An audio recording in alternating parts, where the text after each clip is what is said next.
welcome to something to talk about. Hi, welcome to Something to Talk About. This is one of those live streams. This is a show where everything's made up and the points don't matter. That's right. The points are like Stan. I just kicked Stan.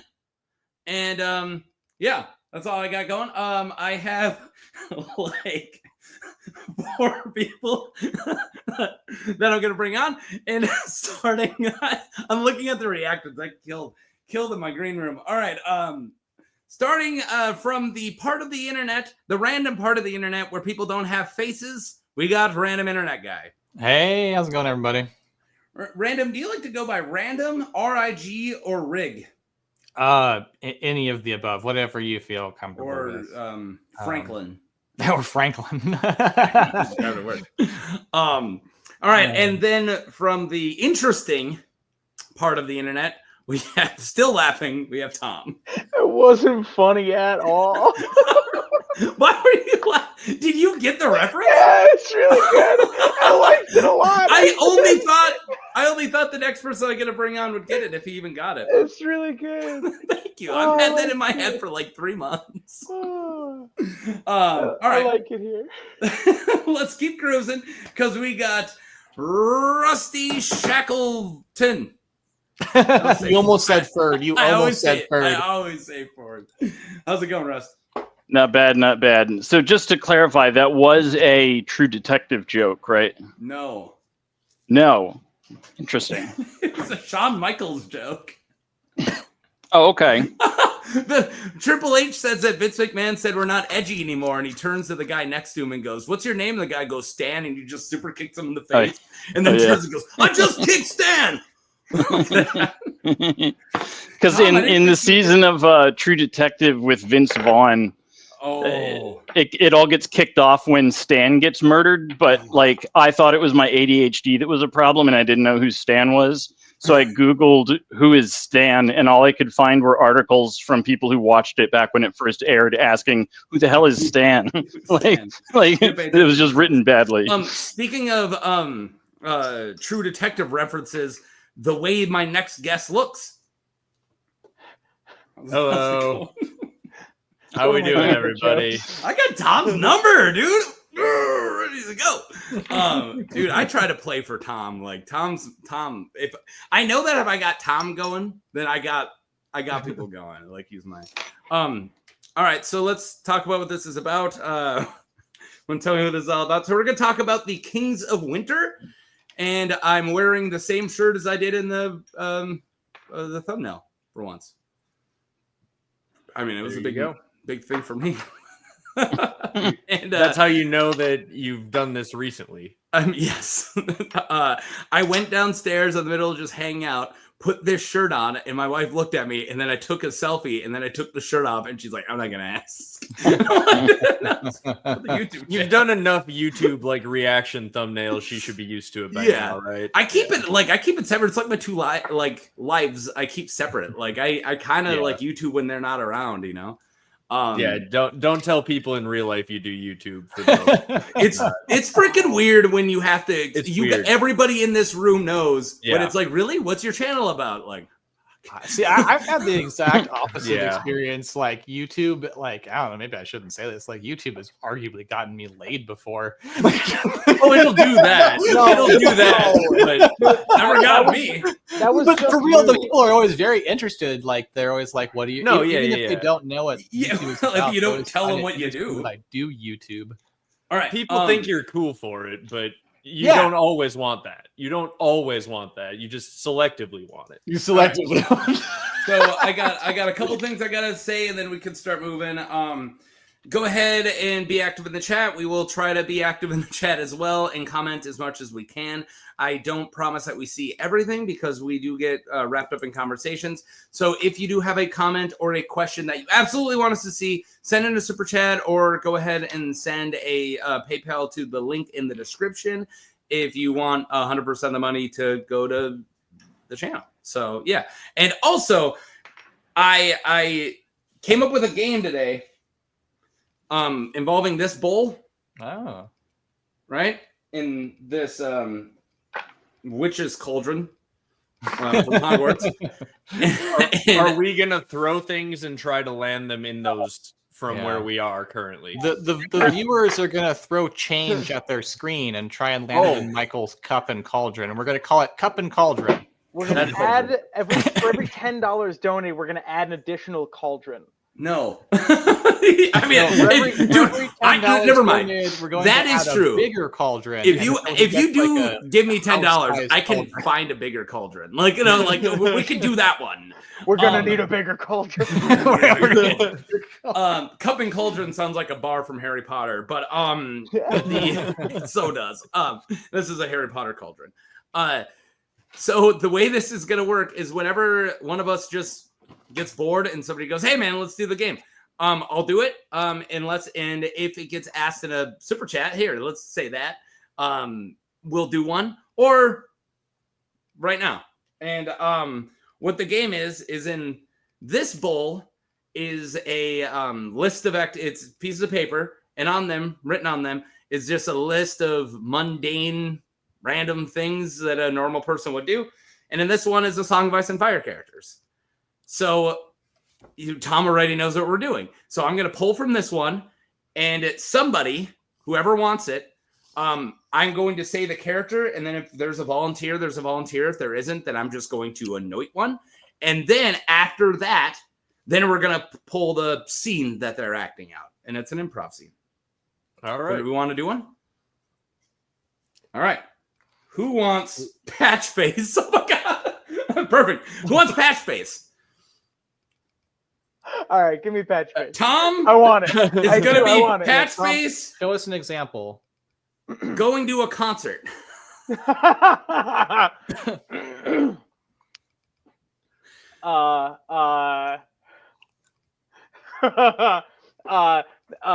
on.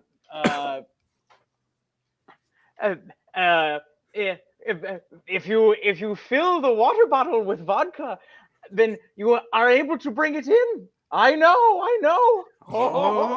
They don't check. As long as it's sealed, they don't check it. And then like the bounce.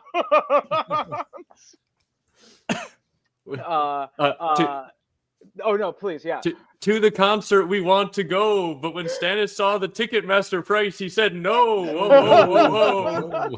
I just like the idea of him getting patted down and then pulling all the metal cowbells off him. Bruise for the bouncer and bruise for the mosh pit. I know. Patch Face just has the opposite problem of like when the bouncer like stops the lead singer from going up on stage, they just take Patch Face from the crowd and assume he's like a backup dancer. Gets separated from Shireen, just like, no, you're supposed to be on stage. Go. That's good. They just shove him out there. Yeah. Now, are we in agreement that Patch Face is a big Insane Clown Posse fan? Yeah, no, Yes, he's absolutely a definitely. juggalo. He's To be fair, though, I think Patchface would also look pretty good on a death metal stage, just like thrashing about and like headbanging. Like I think this would work. I think he's the second biggest juggalo in the Song of Ice and Fire lore. Hang on. Why the second biggest? Hang Who's on. the first biggest? Hang on. If you guys don't, Shagwell. Shagwell's the first biggest. Shagwell's the first. That's another fun game. That actually 100% checks out. I grew up with a bunch of ICP people, and they're all Shagwell. 100%. Yeah, they're all Shagwell. All right. That's my secret gap. For anyone in the audience who likes Inside ICP, the I'm club, sorry if you don't like being associated with Shagwell, but like I grew up with like 100 juggalos around. There were a lot of juggalos in town. My buddy used to date one. Like it's an accurate description. Dude, the punks had to hang out with the juggalos because they're the other people who wore black. Like we just Dude, I was married to one for 2 years. Okay, you don't have to tell me. and I didn't even know. This is how Taco lost all of his juggalo audience instantly. They all walked out because we started making these No, jokes. the audience number actually jumped up as soon as we said something disparaging about juggalos. YouTube's like, oh, I've found the audience but now. at least we're not there in person because they would have stabbed us, right? Or throw giant soda bottles at us. I can, and I don't even think it's late enough in the stream for me to say what the name of the soda is. All right, Soda? What now? Oh, don't worry about it. All right, let's talk about freaking Kings of Winter. Right? You guys, I'll read one person off the slide. I'm not going to read the whole slide right away.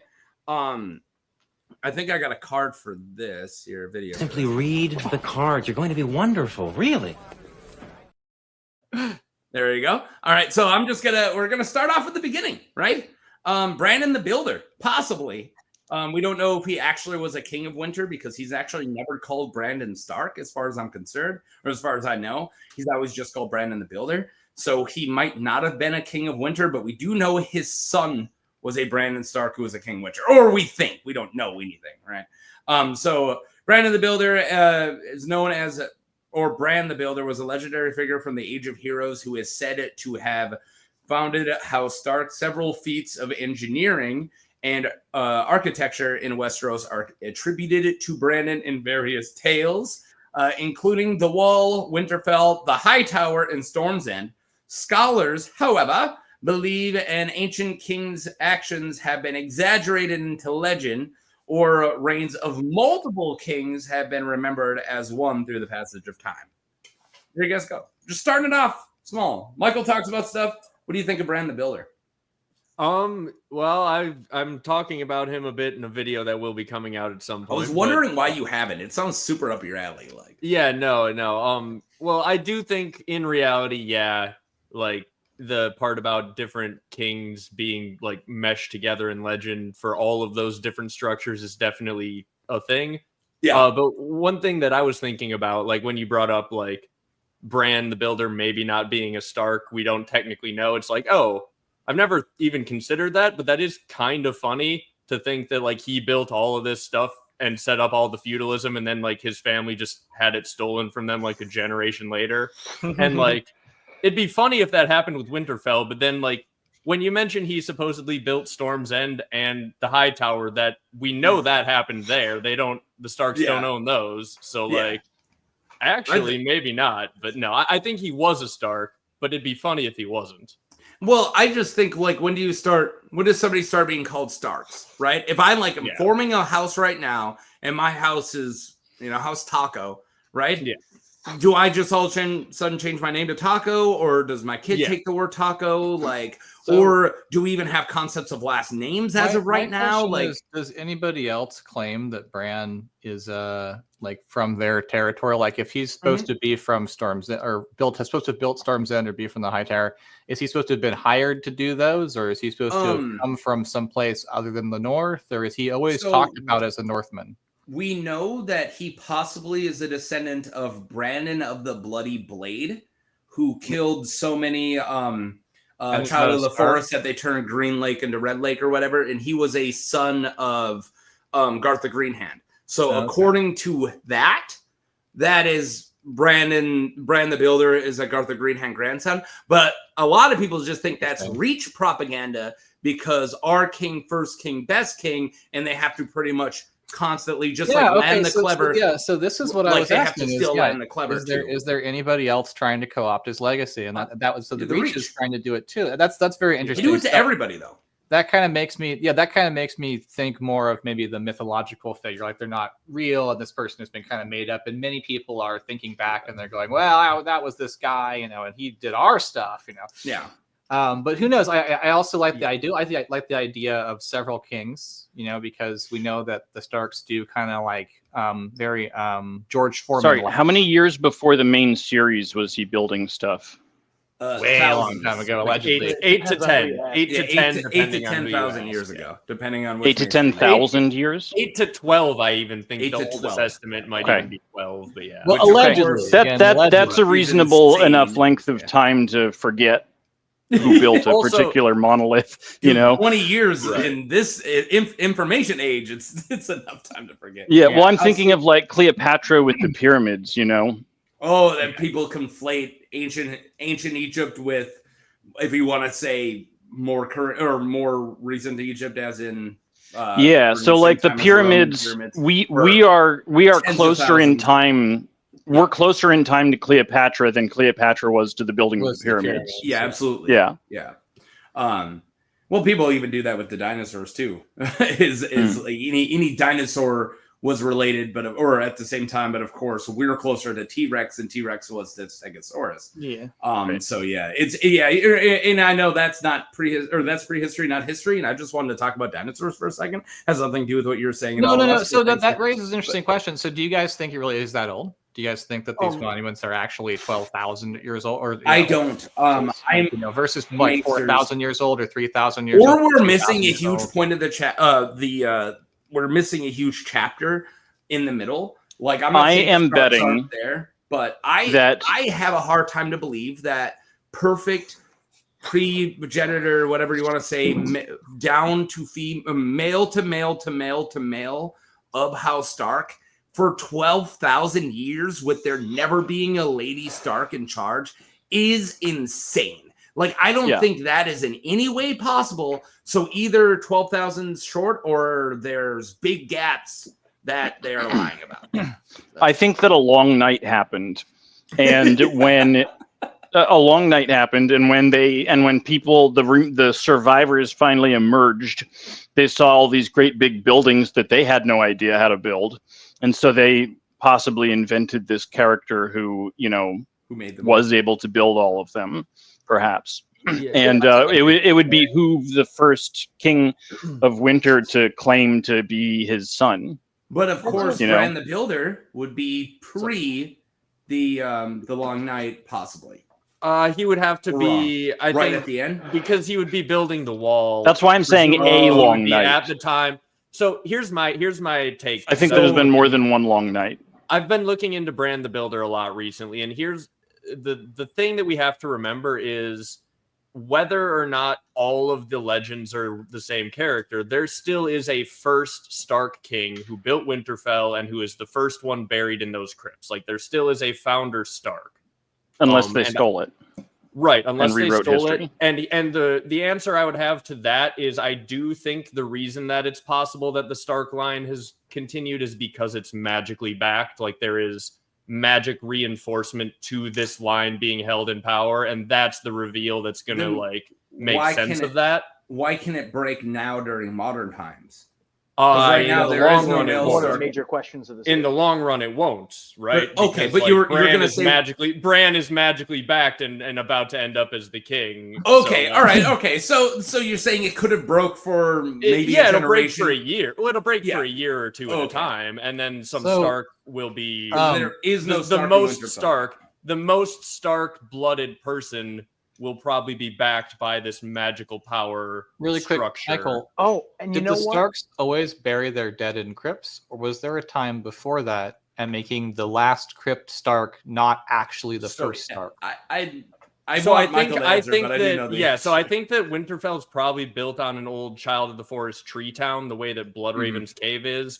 And I think that, so here's the other thing I was going to bring up is not only is there a first Stark, there is someone who negotiated the pact with the Children of the Forest, and that person probably founded the Stark dynasty because they seem to be backed by the same magic. They are probably in charge as part of the pact. So whoever was the Stark at the time of the pact is probably Bran the Builder. So, yes, the legends are conflated, but there is a real person, and that specific person, I think, is important. How old do you think the pact is?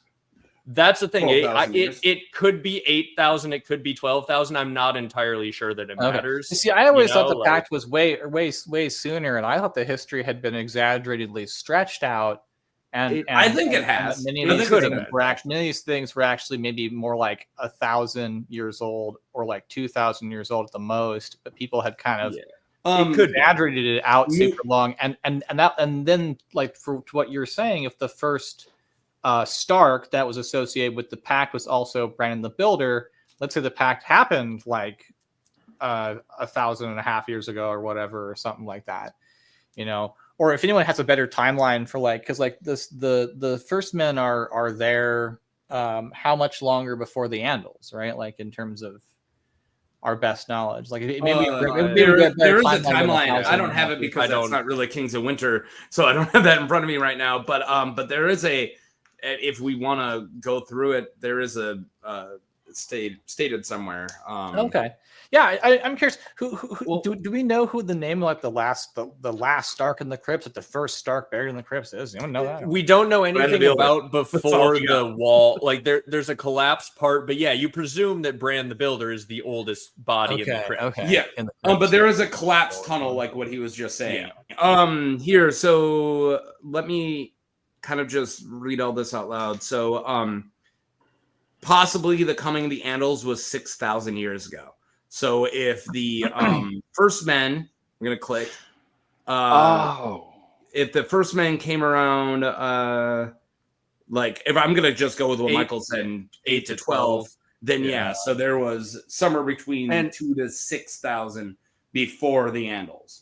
And it feels like it seems like genuinely a time where there was a pact. The wall was obviously built at some point, and the Night's Watch was armed with obsidian at some point. So the children helped fight the others after the war ended against the First Men. Well, it seems like that time period is when Bran the Builder or the founder Stark was. So think of it this before, way. So before the Andals show up, when the First Men in their conflict with the children is when Bran the Builder would have been leading the Starks, apparently. According to so I have a fun thing to think about. True history thinks 4,000, but according to what I'm reading right now is I was like knock a zero off all those figures. Like maybe it was like 600 years ago the Andals showed up. When they showed up, so the many petty kingdoms of the First Men were destroyed by Andal invaders, but the children they've been mistranslating this entire time, and they meant months, not years. Yeah. So when the Andals showed up, the children of the forest were pushed back to the north. So think about that for a second. Yeah. So if that's 8 to 12, since the Age of Heroes and the First Men kind of conquered, and there was even Starks and there were kings and everything. So there is like 6,000 years where the children of the forest were all over Westeros. They were not in hiding. They were not pushed back, and they were straight up living alongside with the pact. That's nuts. So like 6,000 years. It just seems too long. That seems. That's what I'm saying. I think even if you chop the last zero off of all of these numbers, there was a period of time for a couple hundred years, maybe, or maybe even less than that, where they lived alongside people and their numbers were dwindling, and there was, there was again like peacefully with the First Men.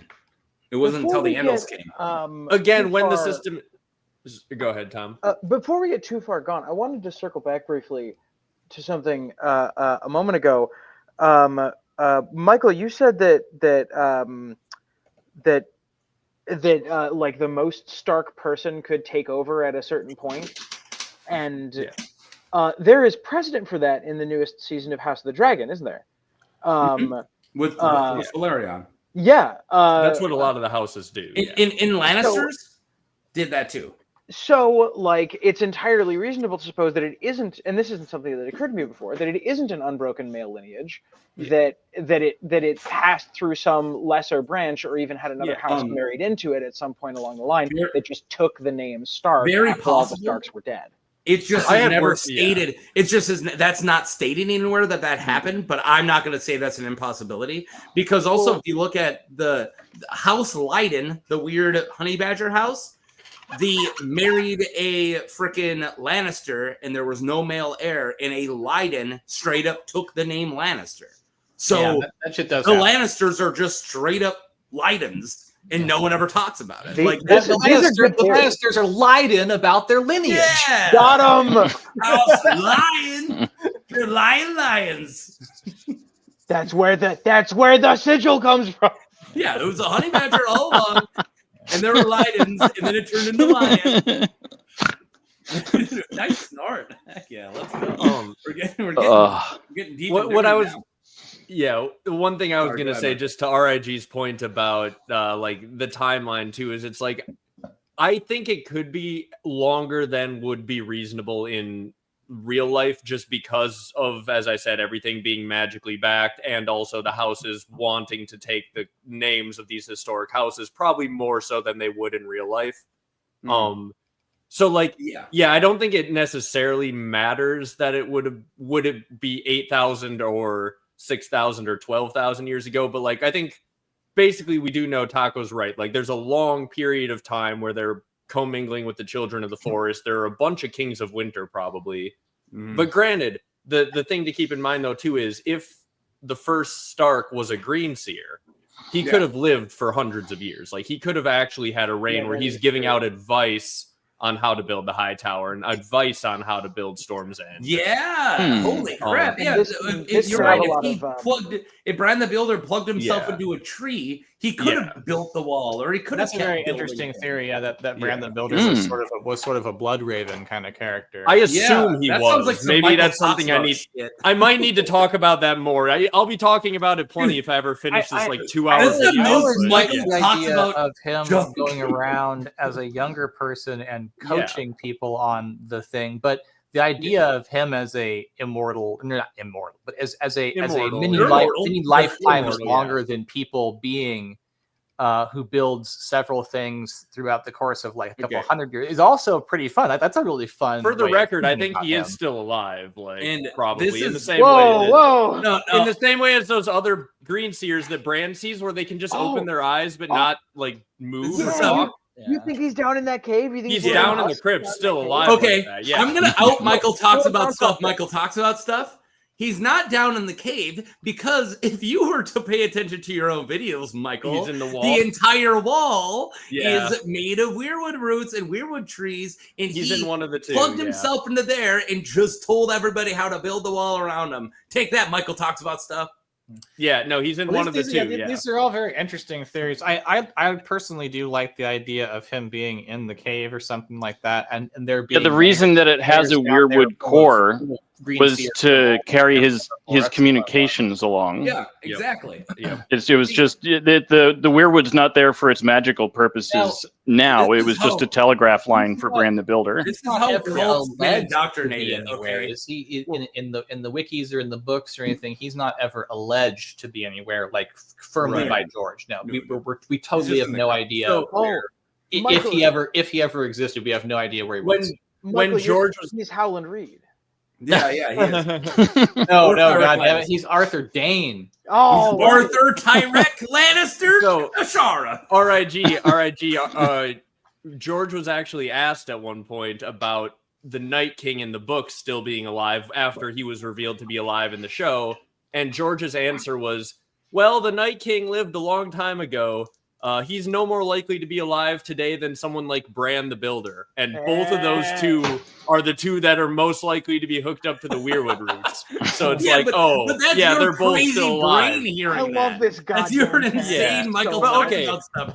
And Rust, you pointed out that it's just a telecommunication line for Bran the Builder. All of the blood sacrifice to this day is just to pump blood into Bran the Builder. All the roots connect. Oh my all God. The blood feeds into the trees and keeps the green seers alive. He's one of them. This is an alcoholic dude. Right now. So wait, so basically you're saying that Bran's the Builder is like a super vampire? This is like the Branpire theory? Oh, hell yeah. He's Mr. House. He's Mr. House of Westeros. Of course he's Mr. I was about House. to do exactly this bit. I have a video that's he like Bran Dr. the Builder House? Westeros No, is Mr. House from He's New like Vegas, House from MD. Fallout New Vegas. Yeah. Mr. House. House always wins. All right, I'm gonna put a moratorium on this conversation before it gets I think we covered Bran the Builder pretty well. I have six different. We're just getting interesting with this. I got all the early Kings of Winter were. We're just building our own iceberg over here, guys. We have a Come lot on. of kings left, so I have a really good question for everybody. And but before I get to that, I want to state if you want us to play our improv game, let us know. Telling me through a super chat would be a good thing, or just sending us a super chat for no reason, and or a PayPal link in the description. What is the words of House Stark? Anyone remember? Winter is coming. Right? Winter is coming. Yeah. Winter is coming. I thought that was Winter has come. Common, not their official words. Yeah, I know. Winter is coming. Winter is coming. All right, what are the bet? All right, everybody, take your bets. How many of those does Taco have? I'm not doing it. All right, everybody, Winter is coming. I believe that's 7. 7. Do I hear 8? No, that's 6. I was gonna say I had 6. Right, we hear 7. This is 7. Winter is coming. King of the North. which transitions me into this.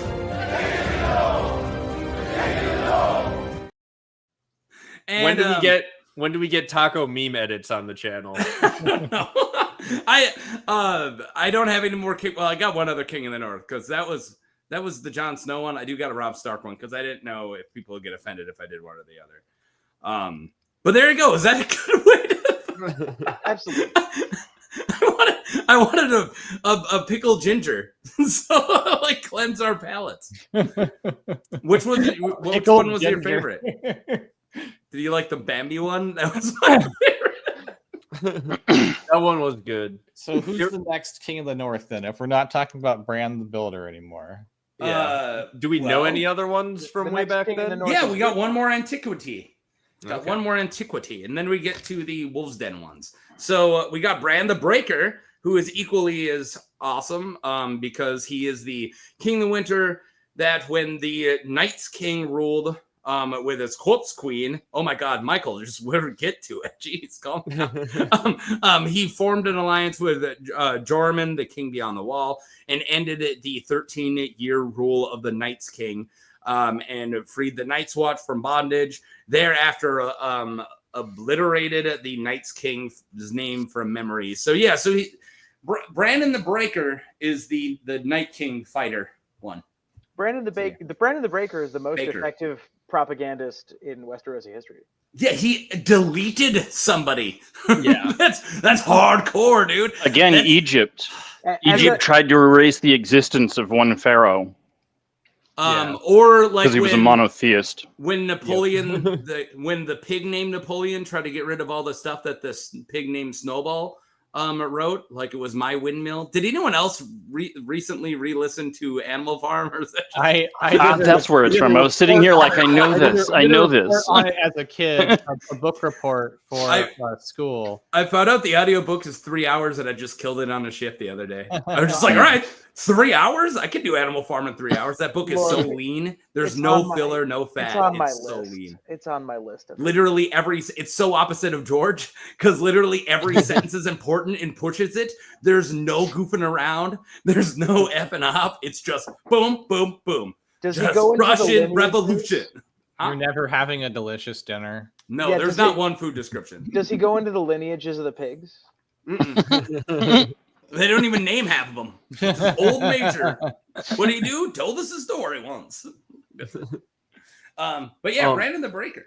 So back what Rust said there at the beginning about how Egypt tried to get rid of a pharaoh and remove him from history. The reason they did that, as he said, was because he tried to change the whole religion, which kind of feels like it adds evidence to my point that the Night King was trying to end the old ways, and then they upkept the old ways, and they removed him from history because he was kind of close to actually threatening the system.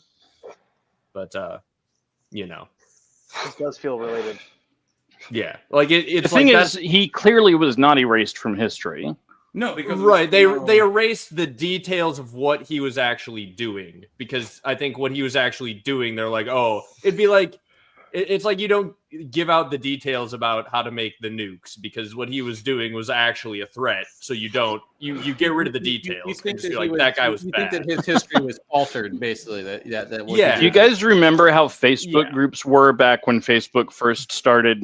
It was awful. No. It was okay. I well, there was that from memory. There were like 100 groups that were like slight variations of I will go out of my way to step on that crunchy looking leaf and stuff like that. But one of the groups, and I think I might have created it, was I know how to build an atom bomb. The only problem is I don't know how to refine uranium.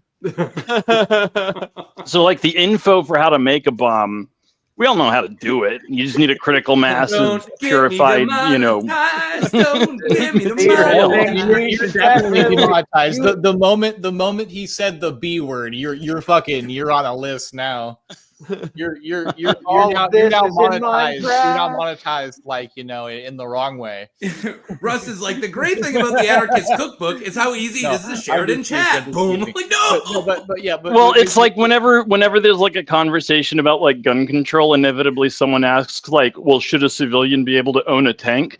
And they don't realize that a civilian can legally own a tank. Yeah. Like, you're not allowed to have explosive shells. That's it. So That's the only interestingly restriction. Interestingly enough, speaking of Facebook and tanks, I saw on my local Facebook marketplace the other day a tank repair vehicle for sale for $60,000. It has a big ass crane so you can pull the engines out of tanks. And it's built on the frame of an IFV, some kind of big ass armored fighting vehicle frame. And so if you guys wanted to scrape together, if we all could scrape together like, I don't know, like $12,500, we could buy ourselves. RIG, I bet with the torque on that thing, it could pull us out of this bit. Yeah, okay. Exactly. I got a way in and I got a way back in. Or I got a way out and a way right back in. Okay. First thing, Double D, Dan. I'm glad that it was nothing serious. I'm glad you're out of the hospital and you're feeling good. Dan is the tallest person in the chat. Dude's like 7 something. I want everyone to know. Wow. Double D is huge. And also, I was watching a Adam Savage from Mythbusters video just answering questions. And they're asking about when they used the 2 tanks to try to pull the 2 phone books apart. And he just talked about how they went to this dude's house who has 18 tanks, and his 13-year-old daughter knows how to ride them all. And he has like all these hundreds of tanks from all over, and they're all working. And then it's like, yeah, but the 2 people who knew who the driver was, him and his daughter, and they were the ones who were doing it in the video. And it's like, that life is insane to me. Like, oh, I'm a millionaire. What do you do? Buy these old tanks. My daughter loves them. Yeah, that is a good life. It That is becomes my a bonding experience after. If that guy's redneck enough, then he has those tanks without even being a millionaire. Oh, yeah. He found them. Yeah, I Don't found worry about it. Where'd you get them? I know a guy. I swapped for him. I swapped for him. What'd you swap? Don't ask. 20 kilos of stuff I'm not going to tell you So about. that'd be an interesting game. You try to do the swap up game where you progressively swap your items up, and you have an objective. You have an objective in mind, which is tank. Yeah, And you start with like a stick of gum. You're like, okay, I'm gonna go from a stick of gum to a tank in a week. That shit would go nuts on TikTok, dude. Yeah, no, I'm down. I'm down. All right, you guys ready? Oh yeah. Okay, But you could probably pull it off in Ukraine, man. I'll start with the same item and see who can trade up to a tank first. Taco, get us out of here, please. All right, who wants to be Stannis Baratheon? Uh, I'm pulling the best names right away, dude. I can probably be Stannis. All right, Stannis Baratheon.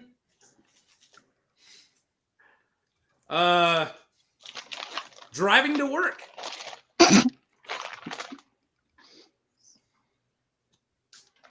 That person didn't use their blinker correctly. I'm annoyed. You know, Your Grace. Sometimes people are in a hurry and they forget to use their blinkers. Well, this is true, Davos, but at the same time, I would like to hire an army of mercenaries to run them off the road. Do you think we can afford that? I want to be the Melisandre. Yeah. Just yell I feel like night if someone cut Stannis off, Stannis would pull them over and citizens arrest them and remove whatever hand was the hand that Cut their knuckles off and then let them go and then make them thank him. Yeah. Stands at the window. Let him try bare knuckle driving now. All right. God help you if you weren't wearing your seatbelt. All right. Do we want to get to the Wolves Den, or do we still want to talk about Jorman and Bran, the Breaker, breaking the Night King? I feel like this is like I would rather not get into it one because like this is so much. But yeah. Well, do we know anything of note besides he fought the Night King? That he had to team up with the King Beyond the Wall. I do like the idea that the King Beyond the Wall wasn't trying to get on the the other side. Like they teamed up and they unteamed up.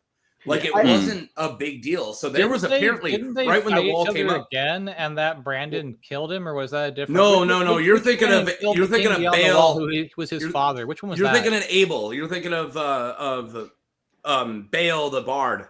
Yeah. Yeah, went in, snuck in, stole the winter rose, hid in the crypts, impregnated the guy's daughter, leaves, and then when he then tries to take his son, who's now Lord of Winterfell, has to kill him. So when was that? And then he gets cursed for accidental kinslaying. How far back from the main story is less Bale than 300 to be? He's an Age of Heroes guy, right? No, he's not. I Bale- think he's a Bale- Lord of History. Bale He's the a Lord of Bard? Winterfell. Bale the Bard was during the time of the Targaryens? Maybe I'm wrong. Am I wrong? No, he's All right, like, he's like an Age of Heroes guy, right? He's not mentioned in here, so that leads me to believe it's not a king, because I went through all Kings of Winter, and the guy who killed Bale the Bard, aka his dad, isn't mentioned. Yeah. So that's here, It interesting. does say a Lord Stark, not a King Stark. haha! Lord It was Stark, during there you go. Bale That's the Bard. fascinating. Yeah. What the hell? It was That's crazy. during the time Now of the He took the King's Road. Yeah. He took the King's Road in the story. Wow. That's So wild. Boom. Yeah, that was less than 300 years. That's These are wild, great yeah. theories. We can probably That's wild. pinpoint who some of these characters were then. Lord Brandon Stark. There's not a lot of Brandon Starks, but yeah. Actually, he has the wiki page, Brandon the Daughterless. Yeah, Brandon the Daughterless. I did a video for every Brandon Stark. And I should have known because I covered the one who killed Bale. So I should have known that he was a lord. Yeah. Isn't it weird of the stuff that, because we know so much about Targaryen history, we now think of it as being recent. And then you hear stuff like Leaf was born during the time of the dragons. And you're like, wow, Leaf is young. Like there was a child of the forest still getting born during the Age of Targaryens, walked around during the Age of Targaryens. Don't bring up Nettles right now. Mind your own business, Michael. But but it's like crazy of how like what Fire and Blood has did for us has recentized like lords like of all that 300 years seems so mundane almost nowadays because we learned so much about it.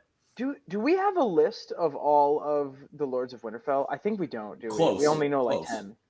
We know a lot. We know a lot of I know a lot of Brandon's. I don't think it goes straight. It's not a straight. It's pretty good until after the Dance of Dragons. But I even know the names of all 10 Cregan's sons. Like it's pretty close. There is also a bit of stuff that implies the Bale story is older. Apparently, the Stark Lord was then killed by someone who wore his skin. One of his own lords who wore his skin, which is something that supposedly hasn't happened for 1,000 years.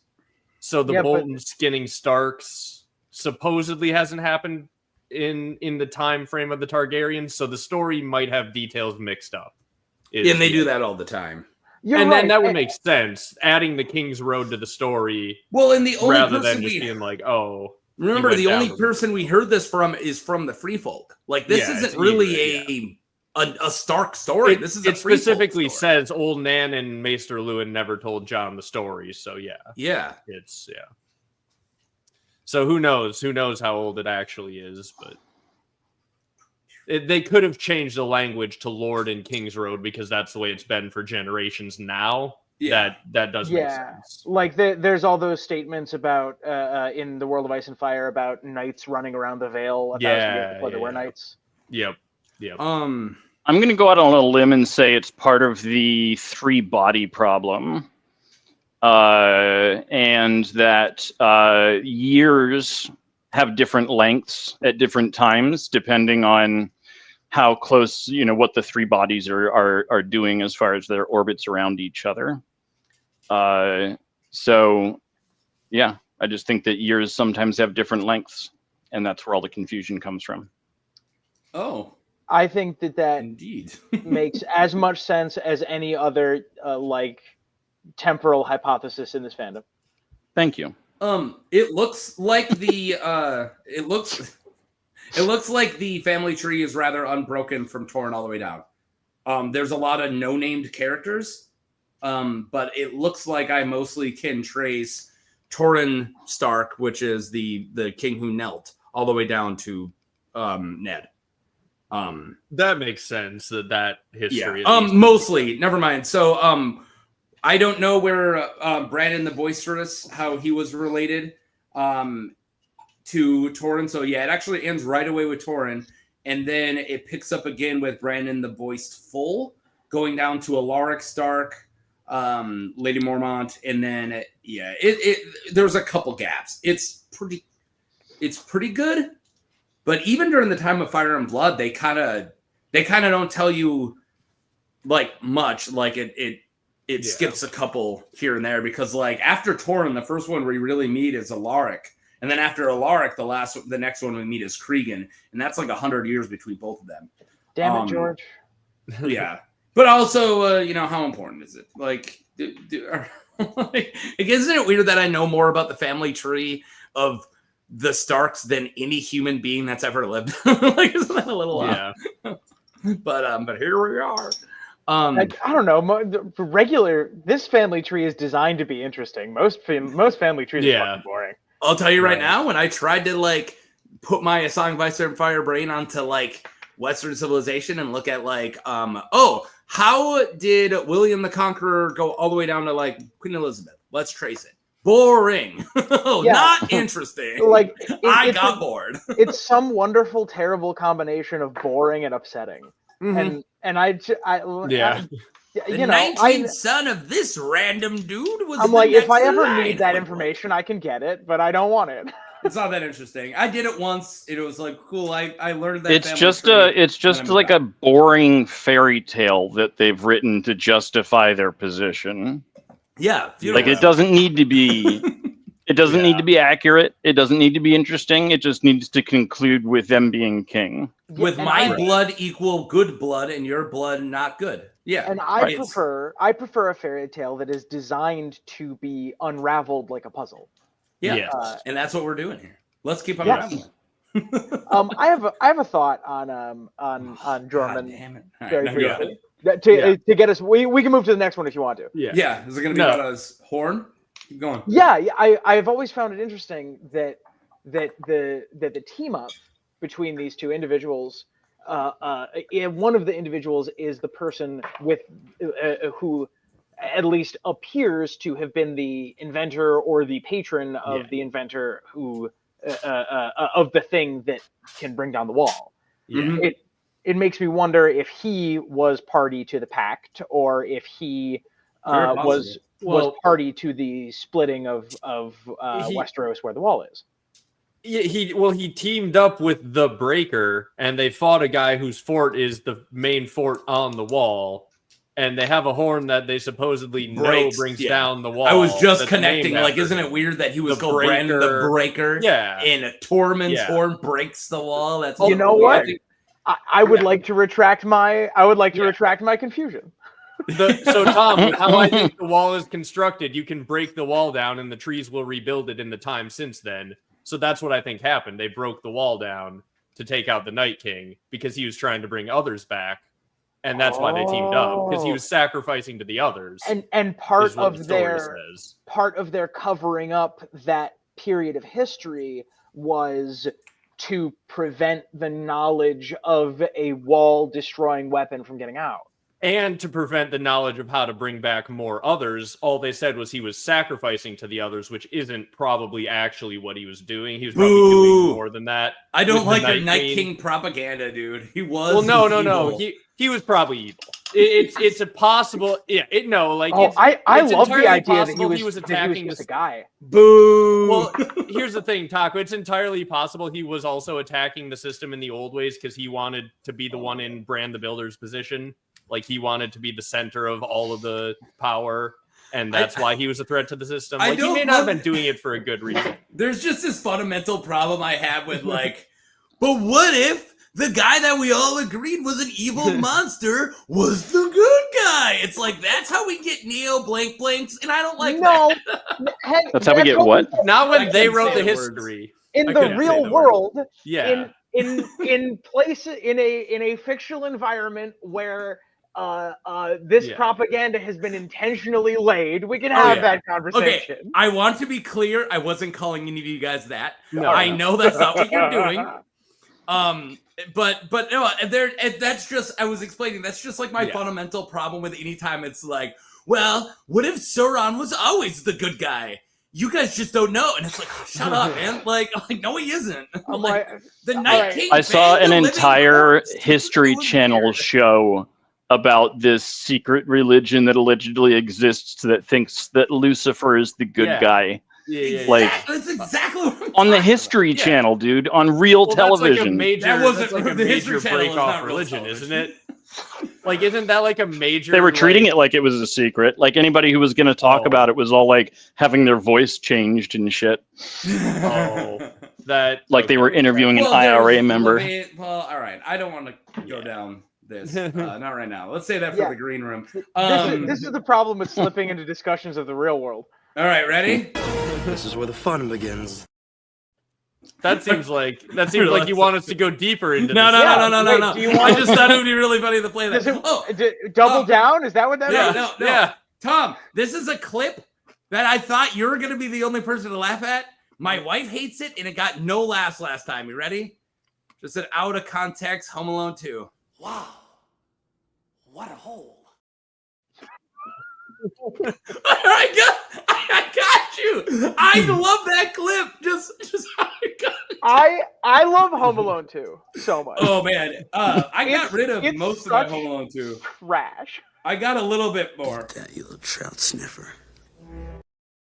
What a line! What a line! All right. What delivery!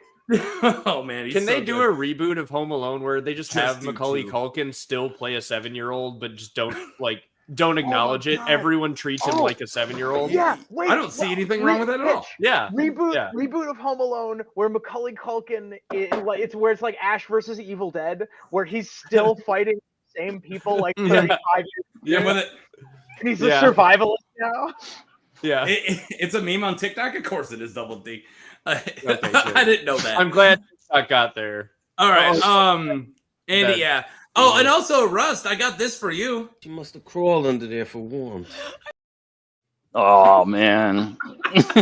You asked for it. Don't get mad at me. Yeah, just recent life events. Don't talk about that. Not for me. Fine. Not for me. All right. And then one more for you, Tom. Just because I did a Halloween episode, and then I was just surrounded by people who did not appreciate Matthew Lillard's performance in Scream, and I was upset about that. So I saved this for you. Hey, mom and dad are gonna be so I started speaking along with it. Yeah, you know, I'm before just gonna say, no one in the audience knows how funny that was for me because as I looked down at the green room, you were going, you nailed it. I All right. showed that to my smallest sibling this year for the first time. It was really good. I love The moment when we both broke down and I convinced them that it was the best movie ever made was when Matthew Lillard goes and Played with and Billy's gets ear. Jamie Kennedy's ear.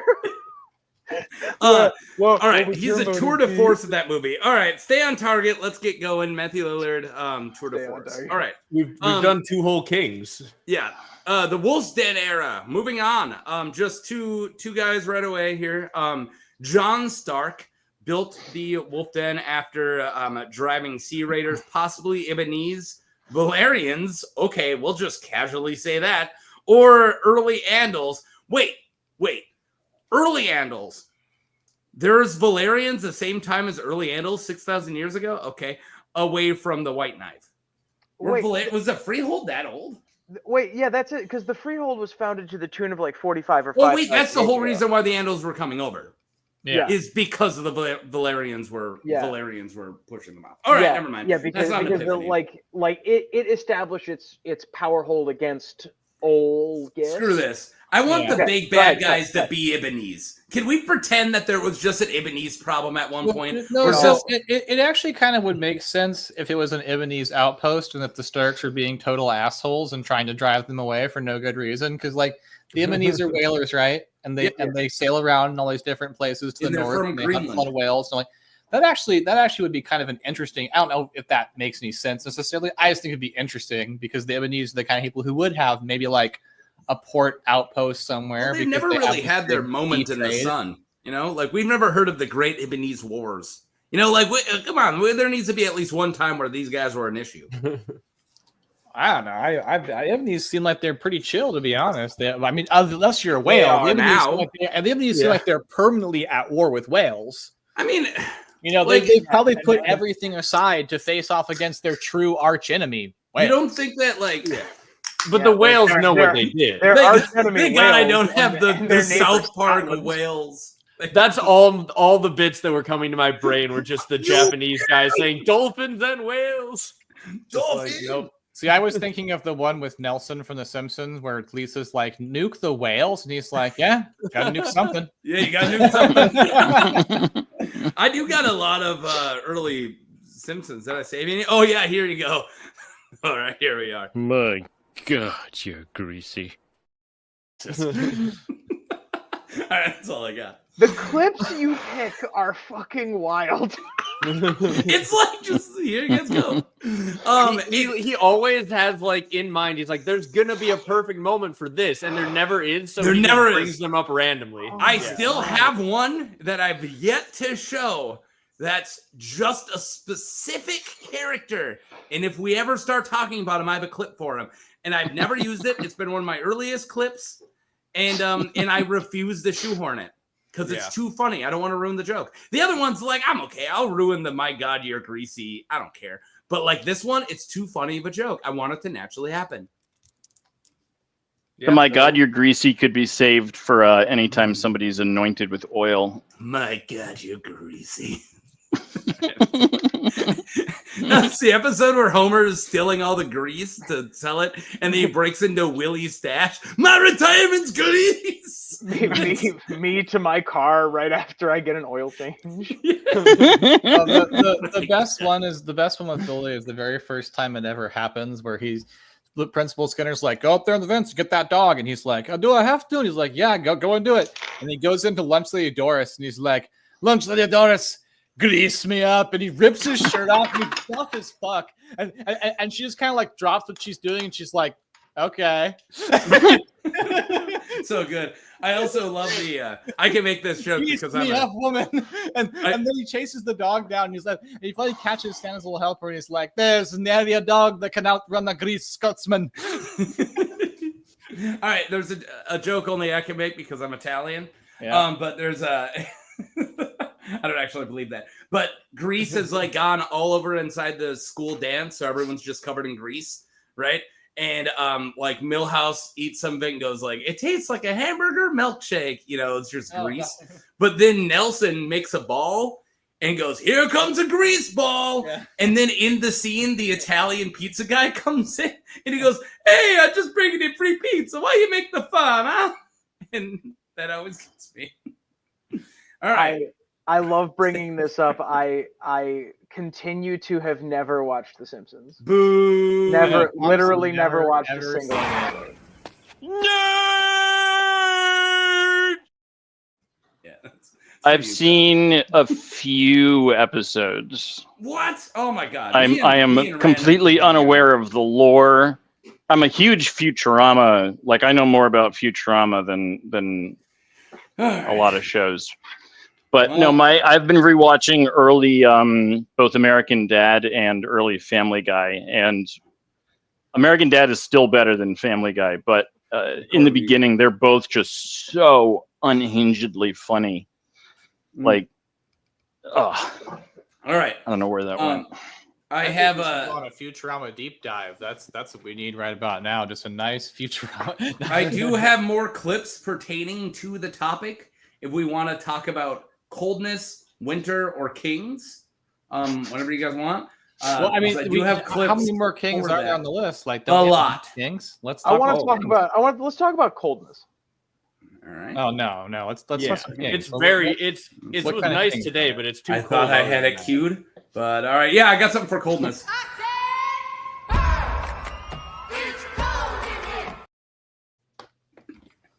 No, that was the last thing I would have guessed was your clip for coldness. It's not, you could have given me so many guesses. What about this? It's cold in here. I thought at least one of these was going to be Mr. Freeze, but yeah, no. Yeah, I was waiting for Mr. Freeze personally. No, I was expecting too The easy. Shining. Polar go Express. I don't know. No, you can't. You guys don't get it. What about We don't get it. No. What about we don't. Snowpiercer? You could have at least had that's Snow some Dog. But Dogs. see, old if myth. you guys Wanna get- suggest it, then that's why I couldn't have had it. footage of Like, polar bear. it can't be there. Polar bear. What about March of the Penguins? All right. There's something that you guys are forgetting. This Yeah, is yeah. not a democracy, it's a cheerocracy. What about little guys are feet? forgetting. Isn't that that's an event called snow, right? Don't just die, dude. I'm sorry. I'm just being an asshole at this No, point. Tom all right, just all right. died. Take us back to Kings of Winter. I apologize. All right, back to I don't know. Kingdom. I'm starting to think we should unionize here, you guys. Whoa, What, not what around can he here. really do about it? This is Yeah, it's yeah, not a come on, come on. cheerocracy anymore. Let's not be It's a communist. cheer-tatorship Let's not be now, all right? communist. This is an autocracy here. This is a cheer-tatorship. This is not an autocracy. I'm in charge and I'm not rich. It cannot be. Yeah, it's an there- oligarchy. Yeah, that's It was an oligarchy. oligarchy. There was an yeah. autocracy You in could the in Dance of theory be Dragons. a I would love to autocrat, get rich. you Can know? this Auto be an got fired. oligarchy? Can you guys? If it's an oligarchy and you're not rich, you're just saying you're going to be overthrown quickly. Is the Yeah. problem? Dang We're, it. It can still be one. we're working our way up to oligarchy. All right, you Soon, guys have any Topper will guess have of an the- oligarchy. Well, what do you call it when the only authority that the guy in charge has is to kick you off his channel? It's a totalitarian It's dictatorship. a cheer leadership. I already said it. Which, all right. which dictatorship? I'm gonna stay on target if I have to. Don't make me do it, guys. So when you do it. So how about that Bran fellow, you guys? All right, what do you guys think the name of the next king Brandon. is? Is it? I'm gonna say Bran. It's going to be Bran Muffin. It might be Brandon. I played that clip not checking. Yeah, it's Rickard. Gone. Way out. It's good old Rickard. It's Ricardio O. Stark. Oh, figured, okay. I haven't looked for a while. Lucy, you got some splaining to do. All right. This guy beat up Howland Reed's dad. All right. Rickard Stark, the My dad Laughing can Wolf, beat up your was a son of Jon who defeated the Marsh King and extended the Stark's kinning to include the neck. You think that Howland Reed's dad was around 10,000? Oh, of course you do. Well, I answered that question. Of course, Michael talks about stuff. It's like, you think they're not the same person? it's Yeah, like yeah, it'd be like Howland Reed's dad's. Do you know how long generations are when you're immortal? What's even more crazy is that didn't he do a polygamous marriage with the various daughters of the Marsh King? Isn't that how he sealed the pact and they made an alliance? So that there's like Yeah. How do you there's make like a lot alliances? of there's a lot I of fucking. All right, gee, I thought you were working up to a pun, and I was like, No, I was trying doing to a figure out what serious- you were talking about. I was doing a serious tangent about green blood and Starks because I was going to say there's that presuming unless I'm wrong about the mythology, I believe he does a polygamous marriage with 2 or 3 odd daughters of the Marsh King, and that means that there's just a bunch of green blood. Well, I didn't have it between written. if in fact the Marsh people are green Richard skiers, Stark? which Yeah. I'm not totally sold on all the time, but definitely some of them are, right? Yeah. I said, "Burr, it's cold." No one else thinks of that when they think of the cold. All right. I don't know what that was. I've never. It was Bring It On. Yeah, I've never heard this either. As I'm saying, like, What?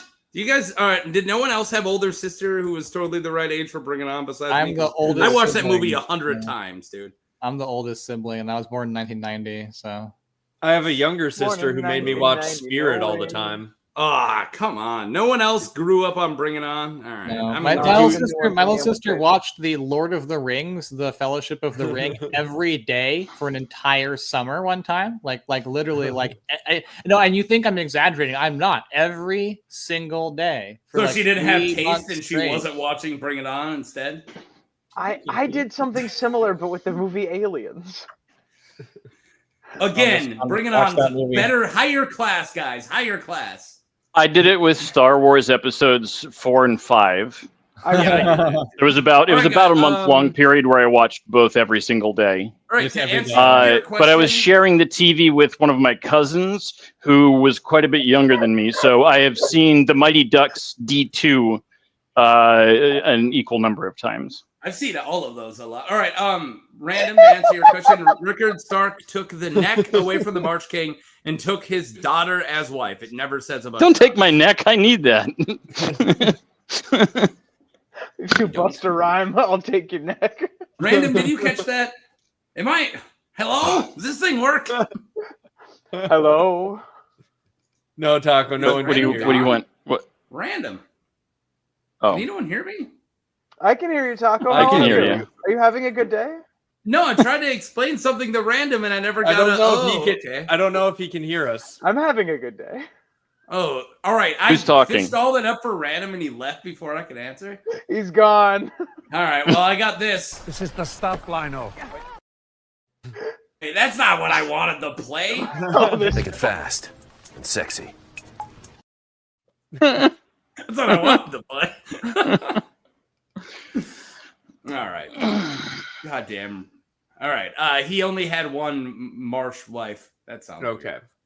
I didn't Marsh remember it neck, being the polygamy, laughing but I tree remembered connection. a marriage. Yeah, is there a laughing tree connection? The marsh and the neck and the laughing wolf? I don't know. Maybe.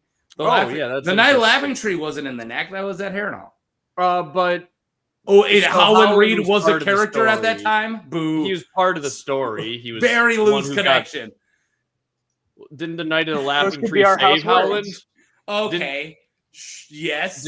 Didn't Mira tell the story? I don't know. I don't know if it's a connection, but like, friend of I the get channel, why Mira I get Reed. why she's asking.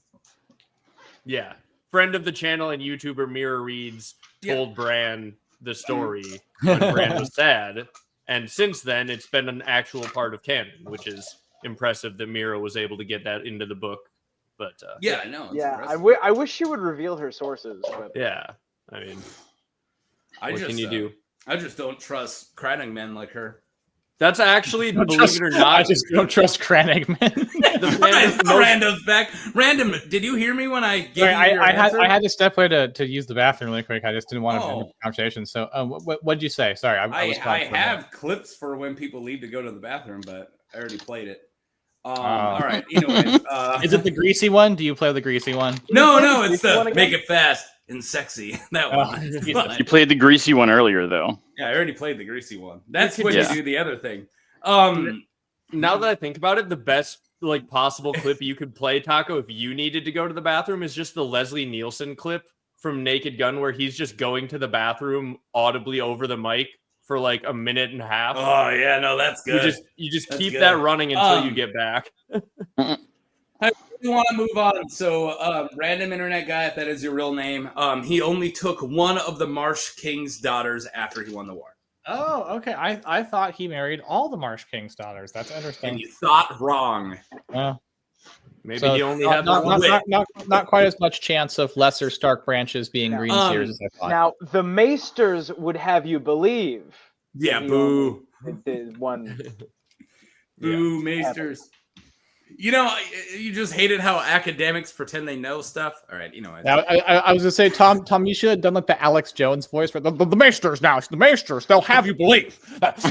The Maesters are out here telling you that if you wash your hands, you won't get sick. It's the 7 who make you sick, and it's the 7 who will make you better. Yeah.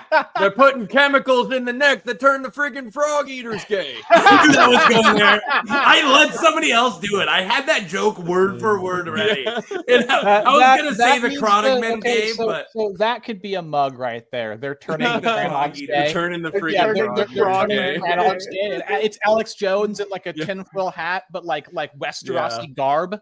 You know? You Yeah. know that they would say, He's he would say Marwyn. things like, the big Maesters. Yeah, Marwyn the mage just sitting with his glass candle. The saying that. Maesters. If you listen Yeah, to yeah, Big the other- Alchemist Guild... The other side of the mug, you could have a bunch of phrases like that. The Maesters in quotes and stuff. All right. You know, it'd be fun. It'd be a very funny thing, you know, Okay, like a Christmas gift or something like that. There's a merch gonna move on. opportunity here, guys. All right, so we actually do have a new slide because we covered the two on this slide. Do we want to do one of these? Do one of this? Do some of this? Oh, hell yeah. Yeah, let's do it. Go for it. I said, "Brr, it's cold." I said Oh! that maybe. Ariane Martell. Yeah. That ain't me.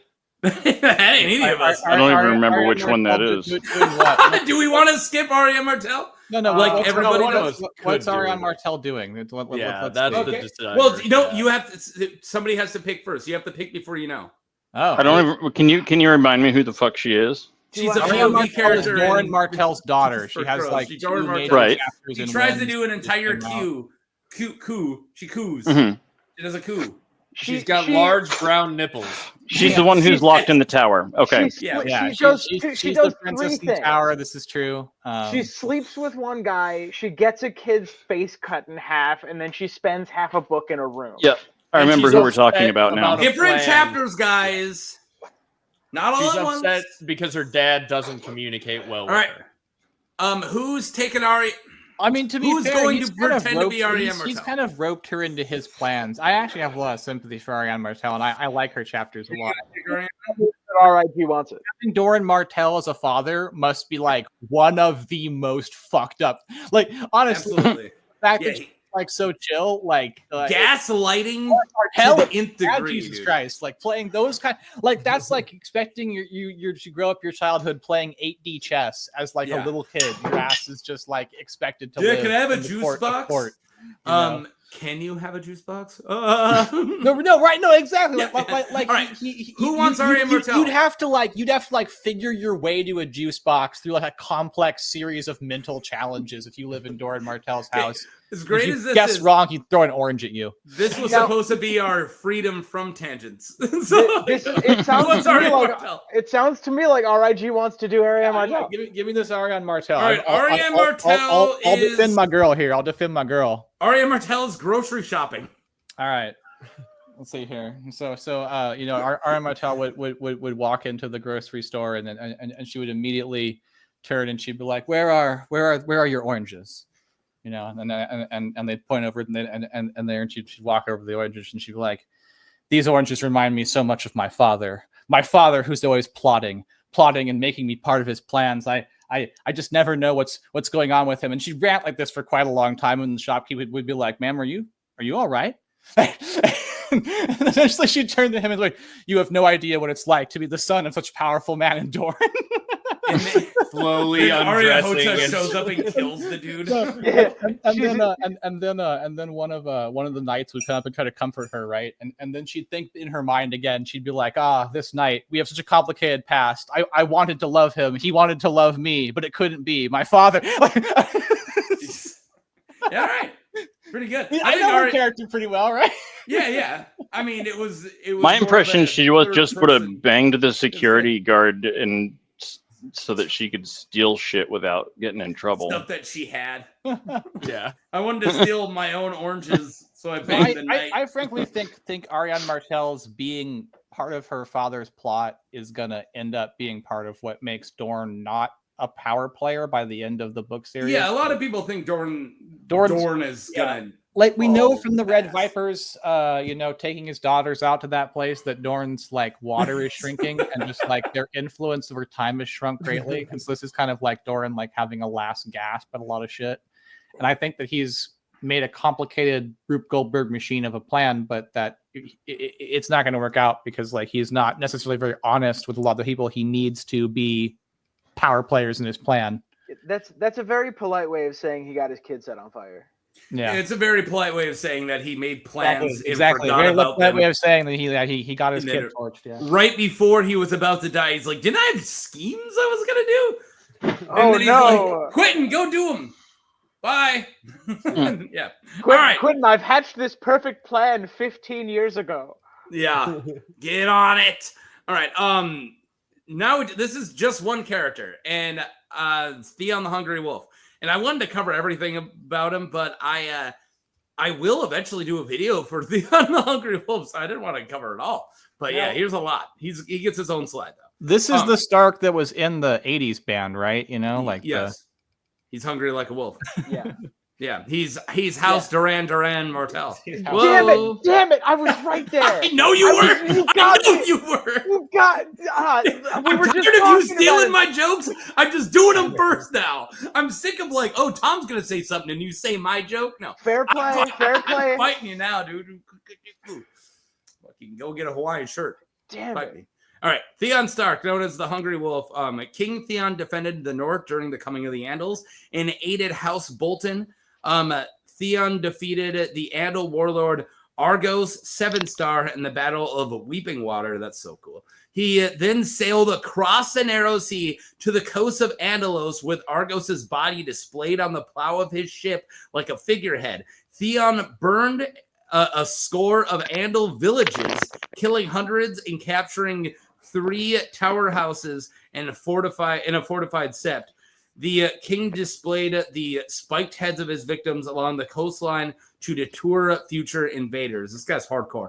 Theon later conquered the 3 sisters in the Bight and landed an army on the Fingers, possibly beginning the war across the water. He also put down rebellions from the Rills and the Wall.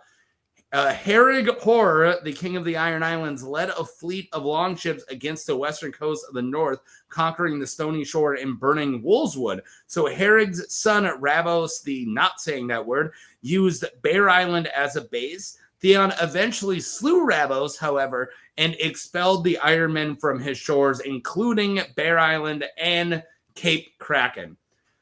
Dude was hungry. Yeah. Yeah, no, Theon fucks, dude. I'm just saying, it's who gets shit done. If you were going to be a Crusader Kings 2 character, he'd be a fun one to play as. Yeah. Dude, I love the, I'm so sick of Andals coming over. Let's go over there. He just brought the war to the Andal. Yeah. Oh, my God. It's hardcore. Is that it? You don't got anything on Theon? Could that be lampshading something that happened during the long night?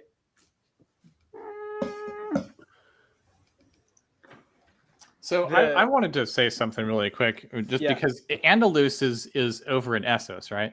Yes, sir. So that's interesting that, the Andals are fleeing the Targaryen Empire, expanding.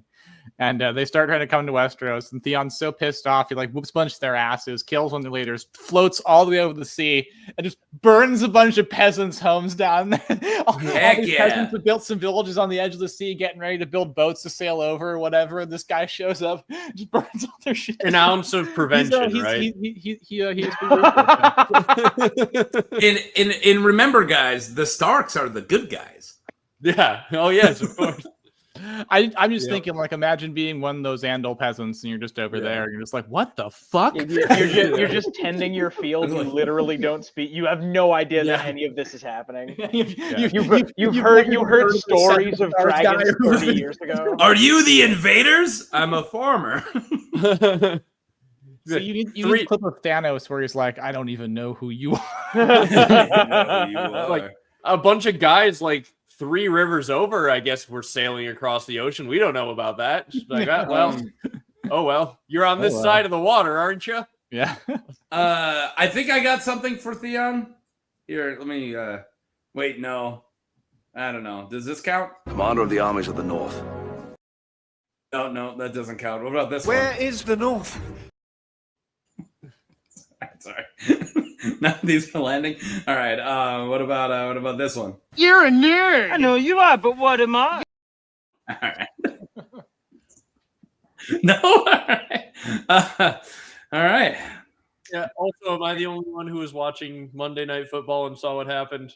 Probably. I watched all of Monday Night Football. Freaking Lions, Bear. Yeah, I talked to you, or Lions, Packers. I talked to you during Monday. That was the one playing right Thursday. Now. No, I'm not watching Monday Night Football. No, what's happening? The Cowboys, the game was tied at 20, and with under 2 minutes left, the Cowboys blocked a punt, but then it would have been a dead ball, but one of the Cowboys players tried to pick it up. It bounced off his shoulder. The Bengals then grabbed it and ran it for a first down. Oh my and then God. Drove down and scored and won. Awesome. So, yeah, they blocked the punt, and then the guy just touched it and ruined it. Welcome to another impromptu episode of the Interesting Football Club. Yeah, no, that's why if you've noticed me being distracted over the last 5 minutes, I've just been staring up oh my God. I know that we've done entire ones where we're all watching football and talking about it, but I Bengals Cowboys, I'm going to check the score later, but I wasn't interested in watching it. But I definitely do want to know who wins because it's freaking playoff season. And very sadly, I'm one of these kind of fans. Goddamn breaking. So I have to pay attention. Yeah, I know Bills Oh my God, dude, the Rams. I can't believe that. We lost to the Rams too, all right? It's a great game. It was an amazing game. Fantastic. Dude, we watched that whole game. I like this one. It goes better with my Hawaiian shirt.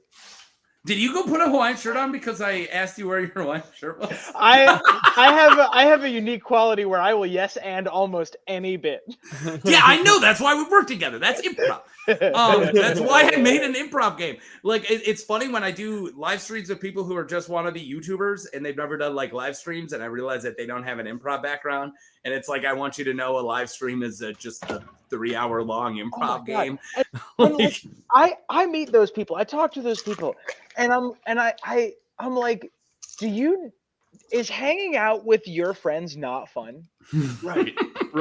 Because what we're doing right now, this is basically like if we were all hanging out in the same place, not recording. There would be a football game on in the corner, or there would be Super Smash Brothers on the television. But this would be what was happening. Yeah, exactly this. Well, and you have to yes and, like, the principles of improv of yes anding is the same principle of a live stream. And I used to, like, multiple YouTube channels ago, I would have like people who just didn't understand that. So I would like, yes, and then they would just be like, okay, and just let the ball fall. And I'm like, yeah, they just let it die. Yeah. Or like I used to always say before shows, like, all right, guys, remember, no or I don't care are a fireable offense. You are not allowed to say those on the stream. Yes. If you do not like this topic, just shut up and let somebody else pick the ball up, and then you can try to steal it and bring it back, but don't knock the ball. I remember that happened. It happened once in Whose Line Is It Anyway, where somebody tossed the ball to Colin and he just said no.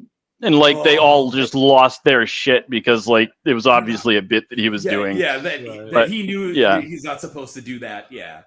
I mean, the best improv line is, of course, the Michael Scott, I have a gun. Oh God! any scene is instantly more exciting when someone pulls out a gun. Well, the stream got recategorized again. Yeah, here we are. I have a blaster. My YouTube. Yes, this is my Nerf weaponry. Yeah. My YouTube algorithm just gave me Whose Line Is It Anyway videos recently, which I'm not going to complain. And it was just like things you'll never hear on the morning news. And Colin just walks up and goes, "It is 5:00 p.m." That was the joke. I was like, "Oh yeah, that's pretty good." Wholesome joke. It's a quality wholesome joke. Yep. It's like because you're waiting for him to say something inappropriate or something, and he's like, "It is not morning." Yeah, that's it. I've been trying to get Zach to agree to go to some cons with me, to run some events at some cons, and I run improv for nerds at my local convention every year. It's amazing. I'm down. All right, you guys want to talk about Santa? Yeah. All right. Edric Snowbeard. Edric Snowbeard, who ruled for nearly a century. Edric ruled the North for almost 100 years. His reign was marked by quarrels between his descendants, as well as external threats from the Ironborn, Wildlings, and the Stark's ancient rivals, House Bolton. The outer walls of Winterfell were raised during his time. Interesting. And slavers from the Stepstones captured the Wolf's Den once he grew feeble. I want everybody to know that Edric Stark is my bonus Christmas character. I already have it filmed, and it's coming out on Christmas because I figured he's the closest thing we have to Santa. So I did leave some stuff out because I'm covering him for real later, but this is just a small and skinny of him. So there, Edric does look very Santa-like. Yeah, I thought so. He's like the Santa of winter. Yeah. Don't you want to sit on him? His lap? I mean, yeah. Say that again. Don't you want to sit on his lap? That's what I thought you said. Yeah, don't worry about it. I said, don't you want to sit on him? And then I realized that I should specify where his flap. His flap. Like his flap. Like trucks have? Yeah. Sit on his truck flap. So this is the guy that Davos gets told about, right? Like he gets told about nearly a century. Back in the day of this guy, right? I think so. Something like all my information. Wait, what's his name again? Edric Snowbeard. That's the one I think Davos is. Very possible. I think they're told, or maybe are they telling the story of when the Manderleys got the Wolf's Den? No, because this isn't when the Manderleys. No, it's when they took back the Wolf's Den. But that's but why that he's told that when he's there. But Manderleys were not in the Wolf's Den yet. This is when the Starks. Okay. And also, all the information that we just read and all the information I use for my video are all from A World of Ice and Fire, the book. So I didn't think if Davos brought it up, he was just irradiating information that was in A World of Ice and Fire because I didn't read any Davos chapters. What I'm saying for that video. Okay, I got the line here. Line. Oh, sorry. Go ahead. Then a long, cruel winter fell, said Sir Bartimus. The white knife froze hard, and even the firth was icing up. The winds came howling from the north and drove the slavers inside to huddle round their fires. And whilst they warmed themselves, the new king came down on them. Brandon Stark, this was.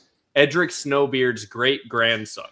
Him the men called Ice Eyes. Yeah, we'll get to him next. You're spoiling things now. So it was brought up in Davos. He was brought up. That's why I remember the name. He is the next king we're bringing up. His great-grandson. His great-grandson was his successor. That's how old this bastard was. I do like it, but like they had to state feeble. Like, and his descendants were the first people we hear about fighting. It's like you had to deal with his descendants, which implies that was an early thing. Right. And he ruled so later that the descendants were no longer even a problem and that like no one even cared about inheriting anymore. And then it was like literally all the other stuff. And then he got so old. How annoyed, it's like a Walder Frey thing. Like how annoyed would you be if the old, feeble, 100-something-year-old guy's in charge and you're like, dude, I am your great-grandson. I am in my 30s. Can I go and take care of the Wolf's Den? And he's like, no. Like, oh, why? It's like Prince Charles. Yeah, you're asking me how I would feel if the same small selection of people was in charge from. Don't do it. Don't for say like a period of like 30 or 40 years in a row. I don't know how I would feel about that. Don't do it. I don't know how I would. Don't feel say about it. Taco.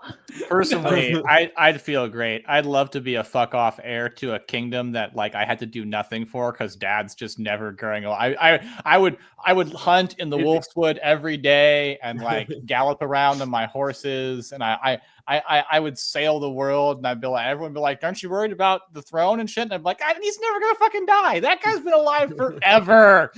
It is kind of a charmed existence, and if the thing that you are ever worried about is like being a good ruler and having a good kingdom, that seems just fine. Yeah. Right? You keep an eye on your dad, you make sure he's doing okay, and as long as he is, you go hunting. Yeah, right. Yeah. Well, you just live it up. You live it up. You read books. Good. You just fucking live it large because you're a Stark. Yeah, all the people all those Freys who complaining, they don't know how sweet they got it. Yeah, they fat every day in their papa's house, and now once he dies, they got to fight over all the family affairs and shit. And that's all right. Their cousins aren't even trying. Let's face it, fighting over medieval family affairs is considerably harsher than fighting over modern family affairs. Like you might get killed. Like legitimately, some Freys are gonna die. So like. The fact that a bunch of them are already dropping. Yeah, I'm just saying the bunch that are pining for Walter to be dead is like, I don't know. They don't know what they got, right? You know? No. The guy who's pining the most is the guy who is gonna get it, and he's the one who's killing his dad, his grandpa, and his older brothers. Black Walter. Tune in for Frey Week during Christmas. I already filmed my Black Walter episode. I'm covering 3 Walders. So yeah. None of them old Walder. 3 Walders outside of Ebbings, Missouri. Yeah, 3 Walders. You have to do like a Christmas carol song, like 3 Walders scheming, you know? Yeah. No. Wait, we can do this. No. We can do this bit. You interesting nerd club, the interesting nerd club guy. Oh my God! I'm gonna make Zach in a weird wood tree. Like, come on! It practically writes itself. This I do a parody song for every pun episode. I'll make I'm telling you, and a blood raven tied to a tree. You can come with a whole bunch of these. You can come with a whole bunch of these. 7 swords of swinging. I don't know, fucking. I do like in a blood raven. Yeah, absorbed by a tree. And a blood raven absorbed by a tree. Yeah. Yeah. All right. Do we want... I'm dropping my mouse. All right, we want something? All right, let's do something here. What do I got? I'm ready. I don't know. My last ones didn't land. What about this one? I'm your king. Well, I didn't vote for you. Oh, hey, I have that. I mean, that's just every peasant in Westeros, though, right? Did I redeem myself?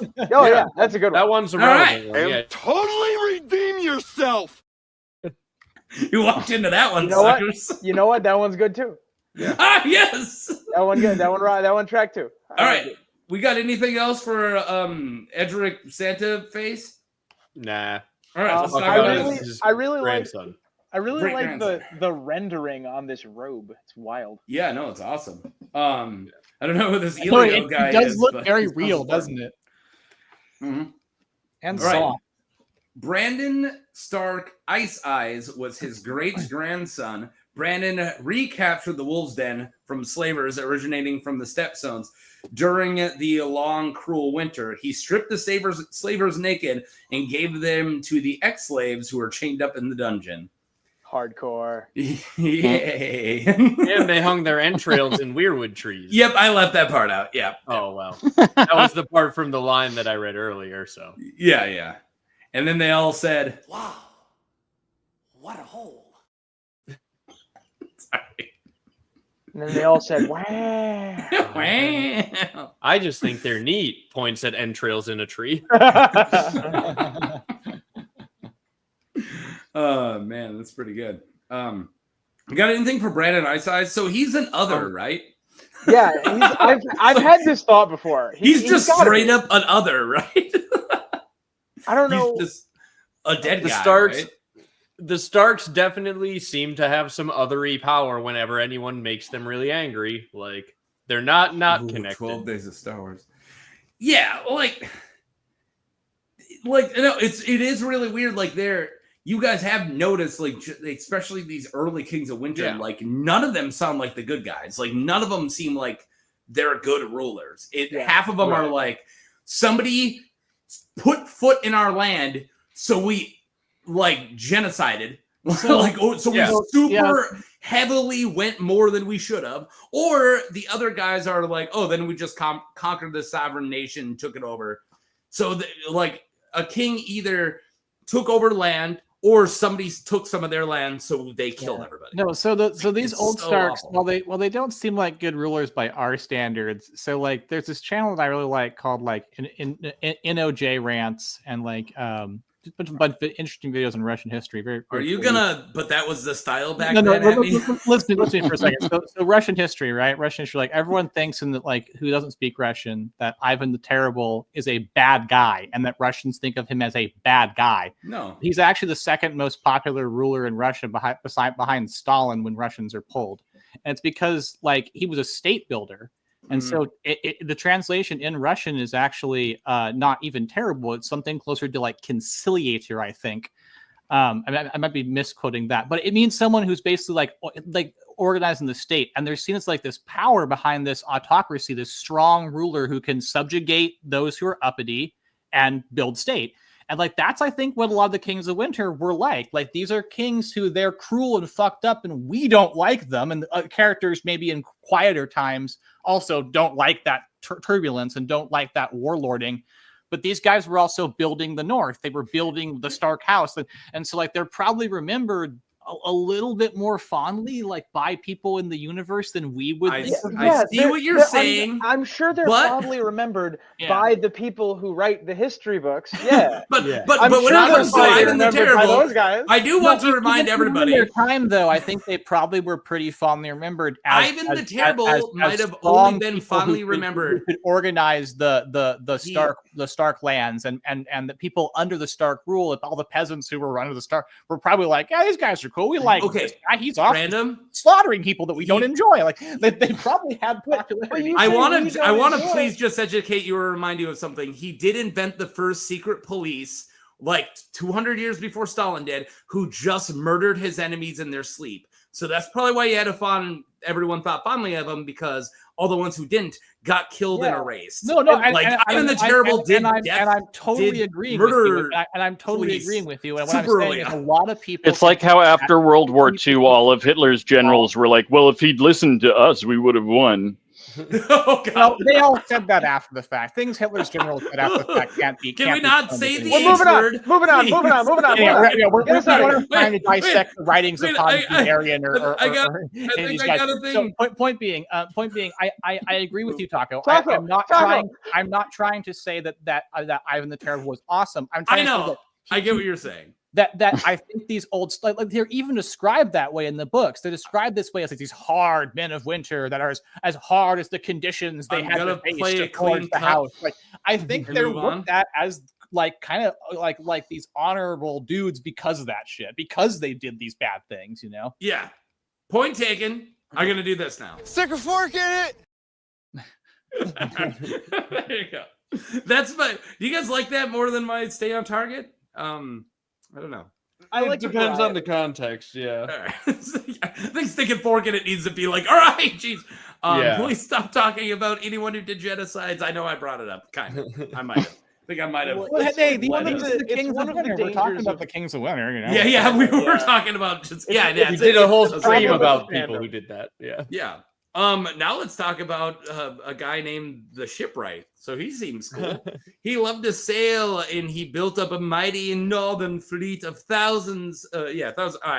Of thousands. I don't know why I left in that before the years. Thousands of years. Thousands of years. Fleet, thousands of years. Yeah. So it's not the thousands. I've been trying to get rid of all the thousands of years before Aegon's conquest. When I wrote this, I must have missed this one.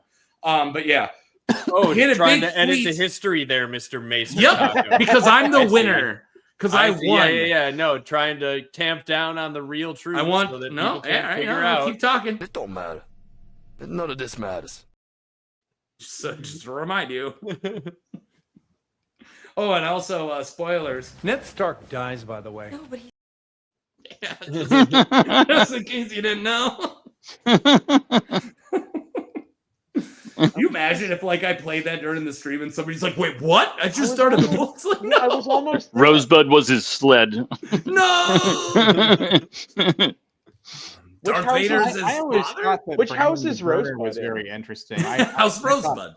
I thought Bran and the Burner's story was quite interesting. Well, let's this get is a to weird, him. funny part of the history. All right, yeah. So Bran the Shipwright tried to sail everywhere, and then he died. So then Bran the Burner, after his father disappeared in his grief, he set set fire to all the shipyards and remaining ships. North has since had no strength at the sea for centuries. Yeah, right, it's kind of hilarious. Point of order. This is something that Zach and I are fond of saying. That seems like shenanigans. That seems like that didn't happen. That seems like no. It just sounds like somebody an old man. Yeah, we don't sail because great old Brandon Shipwright. You're telling me that he was heartbroken, so he destroyed the single most valuable military or political asset on the continent. I call shenanigans. Yeah, I bet they had a disastrous loss at sea. And this also would make a lot of sense. Or what would make sense? It would make sense is if the main Stark was lost at sea with a huge portion of the fleet, and then there was only a couple ships left over, and maybe he took his revenge on a couple ships. Yeah, like a ceremony. A handful of ships in honor of his father. Everyone he burned all the fleet because there was not really much left. He burned a couple ships in honor of his dad or whatever.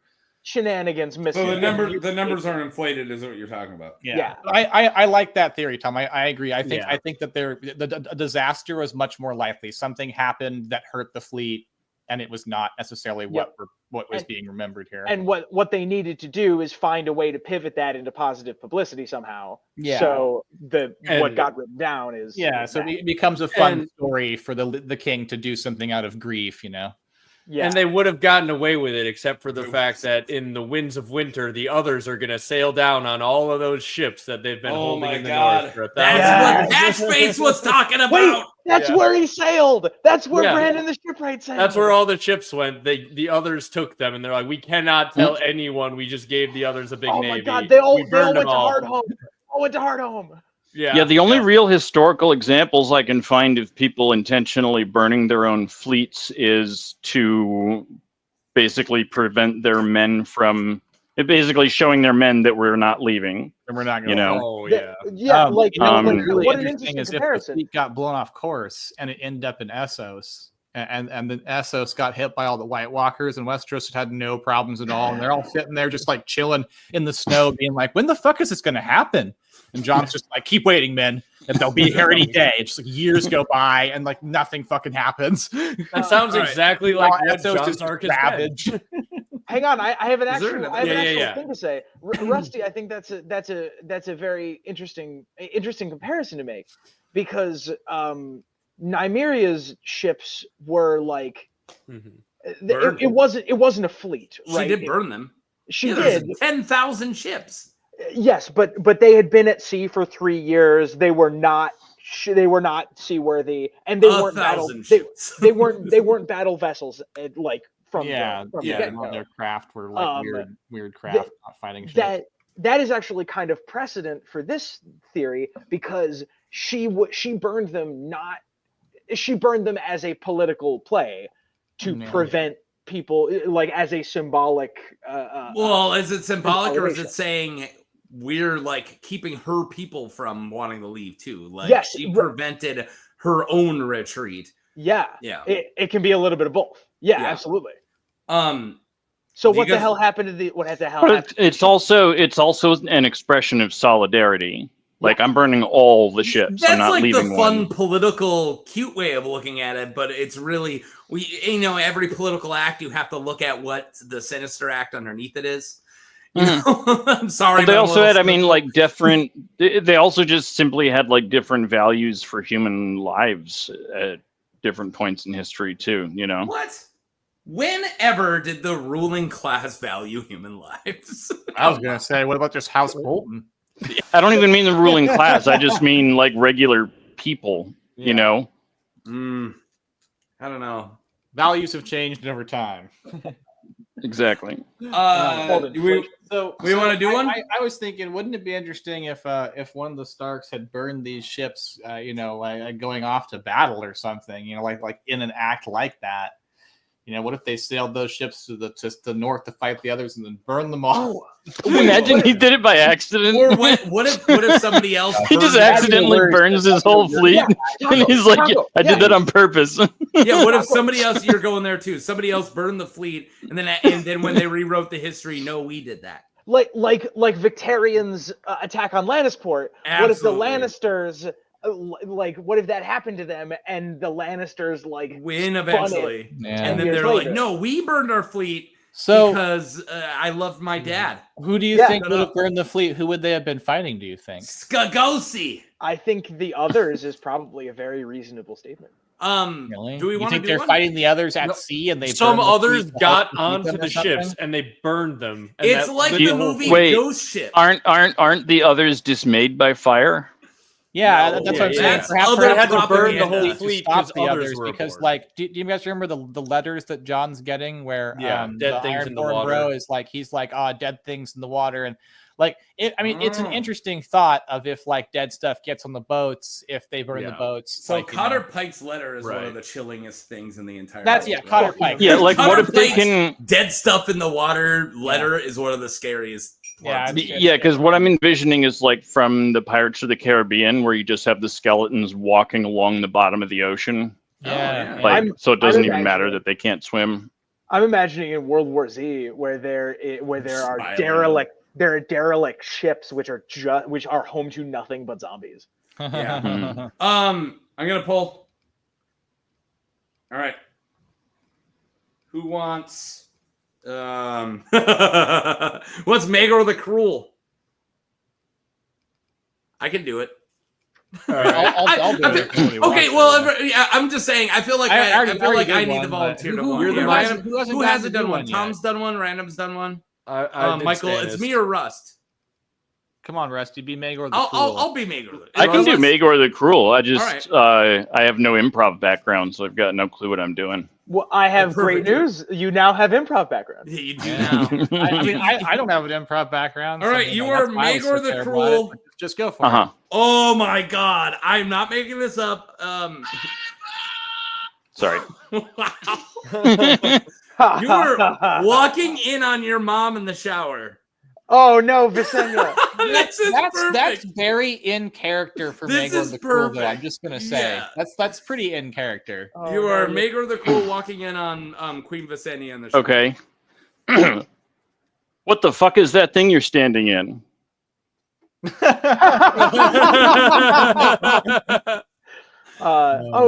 Dear, this is indoor plumbing. With all of my mirrorish spells, I managed to enchant it. So you're a witch, you bitch!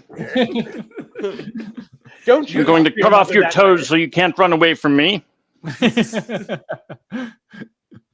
assuming he has a British accent. Be quiet, or I'll take back Blackfire. And that's how the secrets of the one shower in the Red Keep were lost. Maegor's like, have you met my dragon? And she's like, bitch, have you met my dragon?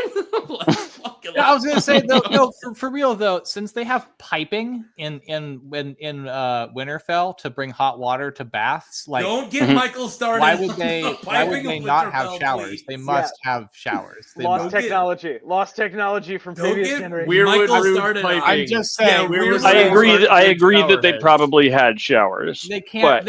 We never hear about one. They have piping to baths. They can't not have a shower. You guys ready? There's no way. Michael There's talks no about way stuff. they don't have, like, Ned Stark takes a shower. We just have to fucking come to grips with this. In order to get water up the walls, you have to pump it. And what's the first pump? It's a weirwood tree. Roots are pumps. Therefore, the Red Keep, big weirwood tree. Michael talks about stuff. Let's not pretend that Winterfell isn't a bunch of weirwood pumps. Yeah, let's not pretend that's Michael's not right. You were doing a voice, but all of that seems correct. Yeah, it's a bunch of weirwood roots in a big stone suit. That's about it. Oh my God, I hated like watching the new season of House of Dragon now that I'm friends with Michael, because as soon as like anything going on and I see a root, I'm like, God damn it! Oh, yeah. I'm gonna hear about this later. Every second that that Harren Hall was on screen, I was like scribbling theories. When Alice Rivers makes something and handed it over, I was like, Michael's freaking out right now. Like Michael's like, Joja Pace, what you doing to Joja Pace? I was the other way around. I was like, Damon, don't drink that. Damon, don't drink that. Damon, don't drink. Don't drink that, Damon. Don't drink. Only mix your own drinks. Didn't your mother ever? Oh no, I guess not. Oh, she died early. She did. All right. Are we still hanging out with? Yeah, we're still in an uncertain area. We're on Torren Stark, though. Yeah, good old Dorren. When the Night's Watch fought giants and traded with the children of the forest. That's interesting, right? Thank you, Random. Fucking killed it. I mean, you guys can read the cards too. I don't ever want to assign people jobs, but Taco, how does that affect your timeline meddling when you're removing all these thousands of years before? Yet they're trading with the children and fighting giants. Is that I just didn't want me to have the same sentence every paragraph, Michael. Okay, I wasn't editing the fucking timeline. I just didn't want has a statue in the crypt was in every one of these descriptions and existed thousands of years before the Targaryen conquest. You fucking want me to say it each time? Jesus Christ, your mustache. Just down there flapping that mustache, starting shit. Yep. Down flapping keeping the historical record correctly translated. Correctly translated my ass. There is no correctly translated. He's young Westeros propagandist. I am a young Westeros propagandist. I thought you were going to say the word Earth for a second. I'm a young Planetos propagandist because, I added up all the years in the real history book, and it was only 3,000.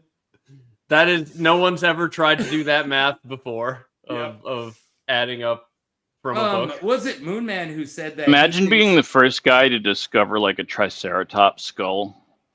And assume it was a dragon. Like the first, the first person ever. You're just like digging it up, and like as you uncover more, you're just like, what the fuck, what the fuck, what the fuck? Like, I want to say, and they said it was dragons. That they thought that that mammoth skulls were ogres. Cyclops. Cyclops. Yeah. And that was elephant skulls as well. Oh, yeah, hell yeah. They have the big news. Yeah, I mean, you like look at it. It's fun to think about like the first human to do anything and just like how weird it was. Like, what about the first dude to eat an egg? Like everyone else is watching, like, you're gonna eat that? Just came out. Just came out of chicken. Oh, what are you doing, man? You're gonna chew that up and swallow that? I'm not gonna hang out with Broglock anymore. He's freaking weird. A lot of it though is watching what other animals eat. Right. What about the first one to sneeze? Everyone lit him on fire, dude. What was that? Possessed. All right. We only got 3 slides still. Holy crap. One of these is like a very nothing slide. So we have one more uncertain area, or we have 2 more uncertain eras, but one of them is just a list of kings with no information on them at all. And then that is not me deleting history, Michael. And then we have the. I'll be the judge kings. of that. He's protesting quite a bit. Just flapping that stash. All right. So yeah, we got 3 here. We got Brandon, the 9th Stark, who stopped Skagosi raids on the Bay of Seals, and he broke their power, destroyed their ships, and forbade them from the sea. That's nuts. That's a baller thing to do to an island. To an island that you own. And you're wondering, they're like, 200 years later, you're judging them for being cannibals when you destroyed all their fishing vessels. Yeah. It's like, you guys have rocks and water, and you cannot use the water. What are you going to eat, unicorns? Yeah. I hope you like That's rocks. probably what happened to all the unicorns. Also, weren't we just saying, like, somebody pisses them off, so they and they stopped them from raiding. What'd they do? Destroyed their entire economy and then left. Also, I do have to point out, not poking too much fun at you, Taco, but you did make the argument that, hey, do you ever notice all these old Starks are terrible? And then when I pointed out the Night King fought against all these old Starks, you're like, I hate when people say that we think this guy might be a good guy because hypocrisy, thy name is Taco. Then you made the argument. Like, exactly. Hypocrisy, thy name is Taco. Okay, all right. That's the other way around. I'm saying, hey, these guys that we're all calling good are probably evil. How do you think I came to the conclusion? And you're saying the dude who was evil was probably good. Because he fought against those guys. The dude who fought the bad guy. But the one you chose wasn't the Skagosi. You didn't pick the Skagosi. You didn't pick any of the Marsh Kings. I'm totally gonna get. You picked the corpse banging freaking child sacrifice. She was just an icy Mel. He was not a feeds corpse. babies to trees. I'm not gonna call him the good guy. I know that's your thing and stuff, but it's not mine. That's what they say he did. They say he fed babies to trees while they are feeding babies to trees. Yeah, because he taught them. Exactly. I don't know about that one. All right. Ned Stark was the villain of A Song of Ice and Fire. Yeah, tell me I'm wrong. Change my mind. All right, you got a point, Michael. But bye. No, wait, are these being scored? Actually, okay. I've got one. Everyone else. Everything's made up, and the points don't matter. The points are like what I did to Stan. Weren't you paying attention? I just kicked him. Stan from American Dad. No, Stannis Baratheon. I just kicked Stan. No, Stan from Eminem. From American Dad. Yeah, Stan from Eminem. Also known as MGK. All right. I just dropped bars, but okay. You guys want to talk about Rodrik? He got naked and wrestled somebody for an island. Pretty hot. This was the winning of Bear Isle. Yeah, this is where the greasy clip should go. Oh yeah, I'll play it afterwards. Tom, do you want to read it? Wait, hang on. No. Rodrik Stark. Rodrik Stark, who won Bear Island from the Ironborn. After the death of the old Kraken, Loren Greyjoy, King Rodrik is claimed to have won Bear Island from the Ironborn and granted the island to House Mormont. The histories of the North claim that Rodrik won Bear Island back from the Ironborn in a wrestling match. Some maesters believe there is truth to this tale, for the Driftwood kings were often moved to prove their prowess and right to their crown with feats of strength. Other scholars question the tale and suggest that Rodrik won the island back with words. Wrestling with words. That doesn't seem like his style, actually. Yeah, I mean, maybe Michael has been replaced. He's a teddier son. He's a teddier son. Yeah. Bear Island mentioned. Yeah, this is Michael talks of bear stuff. Hey. Do you want to know how many Pokemon stuffed animals are right next to me? My daughter's obsessed with them, so I have a Charmander. And if I reach a little more, sorry, the cat was using it as a pillow, but I got the Squirtle right here. There you go. I usually have the Clefairy blocking my modem up here, but I got a Brachiosaurus doing it today. I knew there would be a bear. How many stuffed? This is great. This is a great thumbnail. How many stuffed animals can we get onto the screen at once? You think I'm gonna edit and come and screenshot and make a new thumbnail? Because I'm no, not. we'll use this as a thumbnail for a different video, and Yeah. it'll be really confusing. Yeah. Oh wait, hang on. I can get like one of my dog's toys or something. I haven't done this bit since election day. Where? Oh, Cthulhu. Yeah. I really wanted Random to finally pop up with this camera and just be holding a stuffed animal and then leave after 10 seconds. RIG, do you have any stuffed animals that you can add? I no longer own any stuffed animals, but I have like 5 cats. I mean, like I was gonna say real animals. Cats. So. Also, Yeah, real animals. I had my cat on stream for a good half hour earlier. Yeah, I saw your cat. I liked your cat. That was a good, cute looking cat. Thank you. Is that a girl cat? No, it's a boy cat. Boy cat. Okay. But he's a tiny little guy. He's 2 years old, but only about 7 pounds. That's a cat? Fantastic. Yeah, I have one little guy cat. This is not a cat. Okay. And then I have one. This is a lamb chop, and it belongs to my dog. Shot. Okay. Yeah, that's lamb chop. All right, we're good. Somebody make the thumbnail. See? Oh, I thought that was the Cthulhu. Wait, I had another one. Oh, you got a BB-8. Yeah. We got rid of all of our. We're bringing all of our stuffed animals. I do like if I stood up, I could get like 5 more, but we packed like 3 boxes of stuffies, and they're still all over the place. I also have a cup with Winnie the Pooh on it and my name on the back. We bought Rudolph, a Rudolph one. Does anyone remember Rudolph's girlfriend's name from the movie? Tom? Yes, Gimli. Yes, I do. Not Her Gimli. name is Clarice. Clarice. Yes. Dang. And I just learned that today. Here, I'm going to grab it. Because the Rudolph's over there, but the Clarice is right here. So we just got my daughter a Rudolph and a Clarice, and we didn't know the name, so we rewatched the movie. And we had to watch this whole movie with her showing the stuffy to the characters on the TV. The whole movie, like, hey, look, you're right here. Hey, you're right here. And it was like, it was cute for 10 seconds. And then it was like, can I watch the movie? Can you get the stuffy out of the way? But yeah, I have that Star Trek mug where when you fill it with something hot, they like disappear and then they reappear, on the other side as if they've been transported. But I think my prized possession might be my my John Malkovich Russian nesting doll. Is it just more Malkoviches? I think so. Is it Malkovich? Is it Malkovich? Well, it's no, actually. We've got John Cusack? Yep, John Cusack. John Cusack. And then it's a movie. I didn't just guess John Cusack. It's a reference to a movie. Yeah. Well, no, it's obviously it's a reference.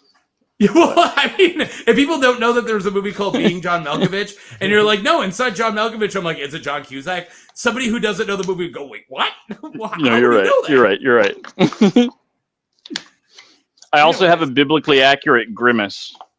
Biblically accurate grimace. I require more nerve clip. Yeah.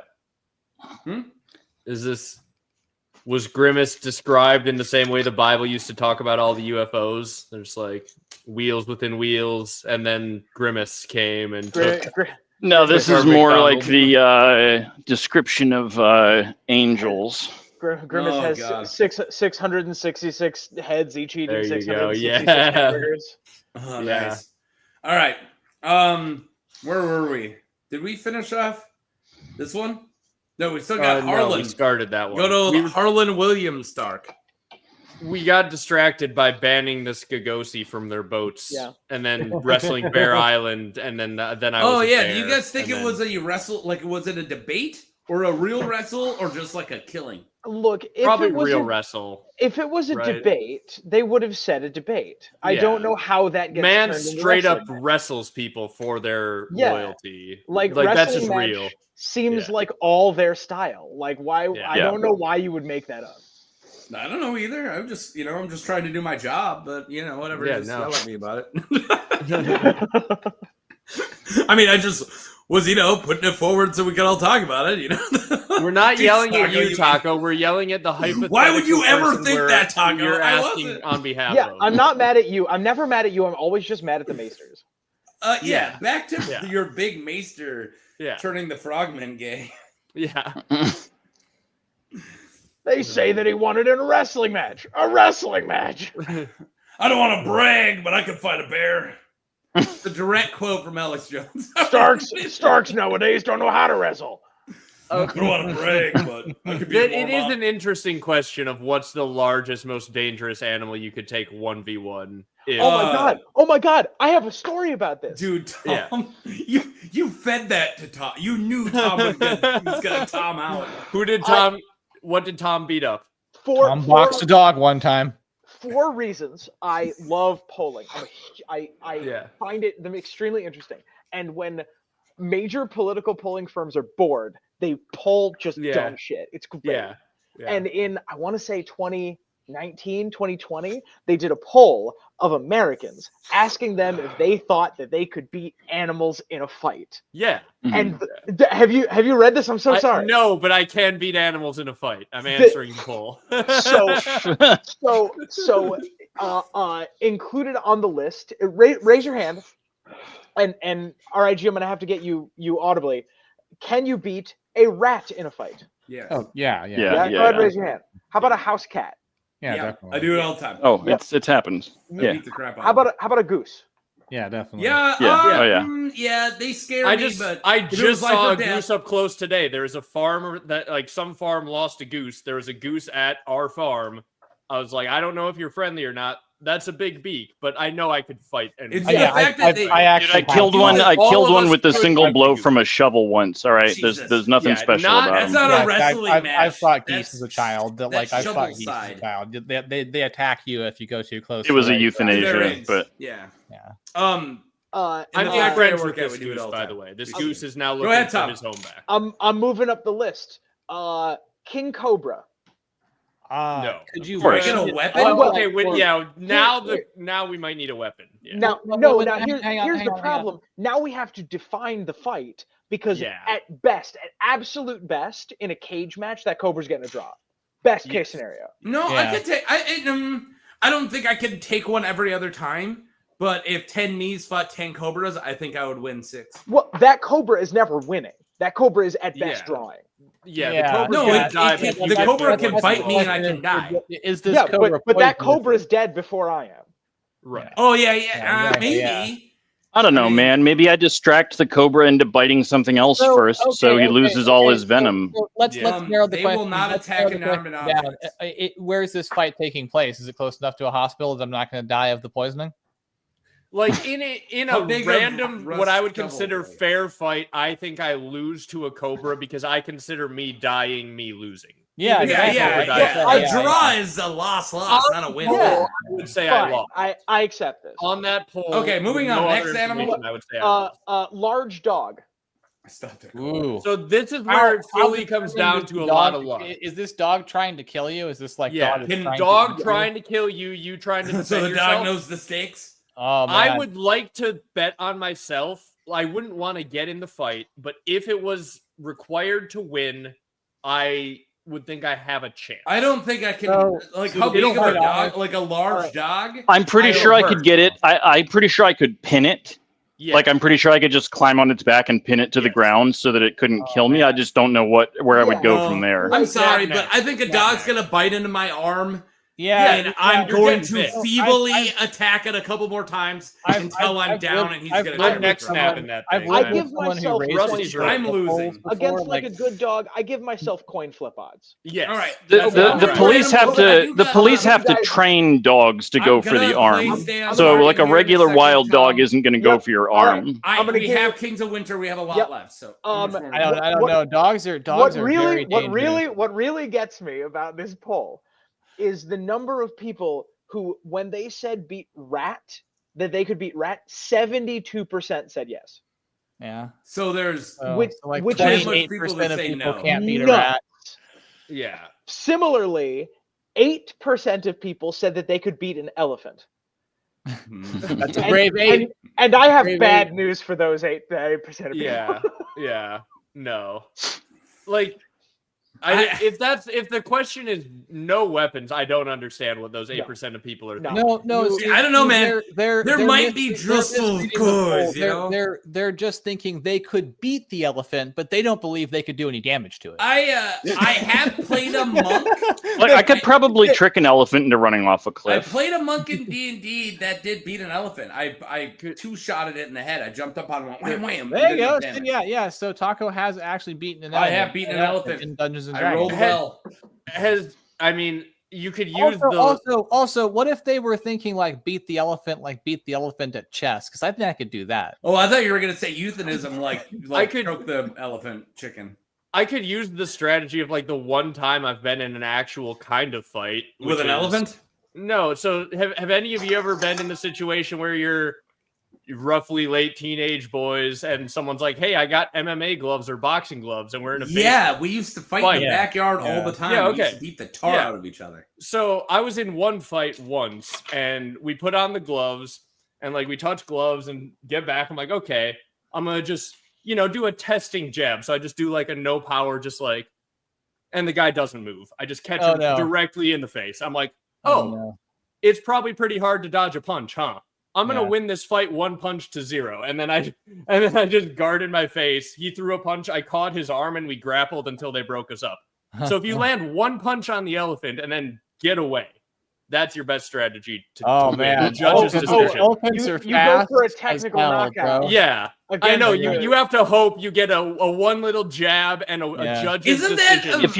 If I was running from an elephant, I'd probably be doing it in a fairly small circle. Isn't that Dazed and Confused? Because I don't think they have a very good turning radius. When the one character Dazed and Confused is like, man, I really want to fight this dude, but fights always get broken up, so I just got to go in there and land one punch, and then it's gonna get broken up. And then he lands one punch, and the guy just jumps on him, and beats the tar out of him. It does not get broken up. You'd approach the elephant, and it would grab you with its trunk. You'd be like, no. All right, I'm gonna move us on, guys. Yeah, never get in a fight with someone you might lose to. That's how we end. Right. Don't fight anyone you might lose to.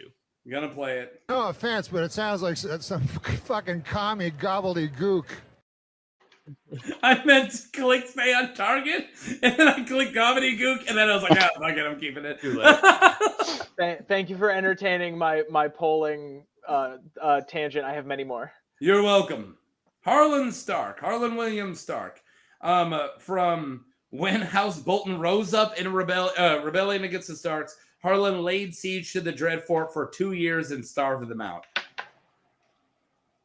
Seems like he should have gone harder. He should have just gotten rid of the Boltons. That's the one time where they didn't go far enough afterwards. Yeah. It's like, dude, the Skagos are like, you started them out for 2 years. You toppled our economy. We are still starving. Yeah. We are cannibals now. Yeah. You made it illegal to trade with us. Yeah. Dude, I just now am super Skagosi, like. Yeah, I'm really pro Skagos this week. Yeah. Oh my God. Someone should like raise awareness for this. Like the Society for Skagosi awareness is lacking. That was the end of the card. Do we want to do one? Absolutely. Yeah, why not? I mean, I haven't done one yet, so. Yeah, I guess this is you.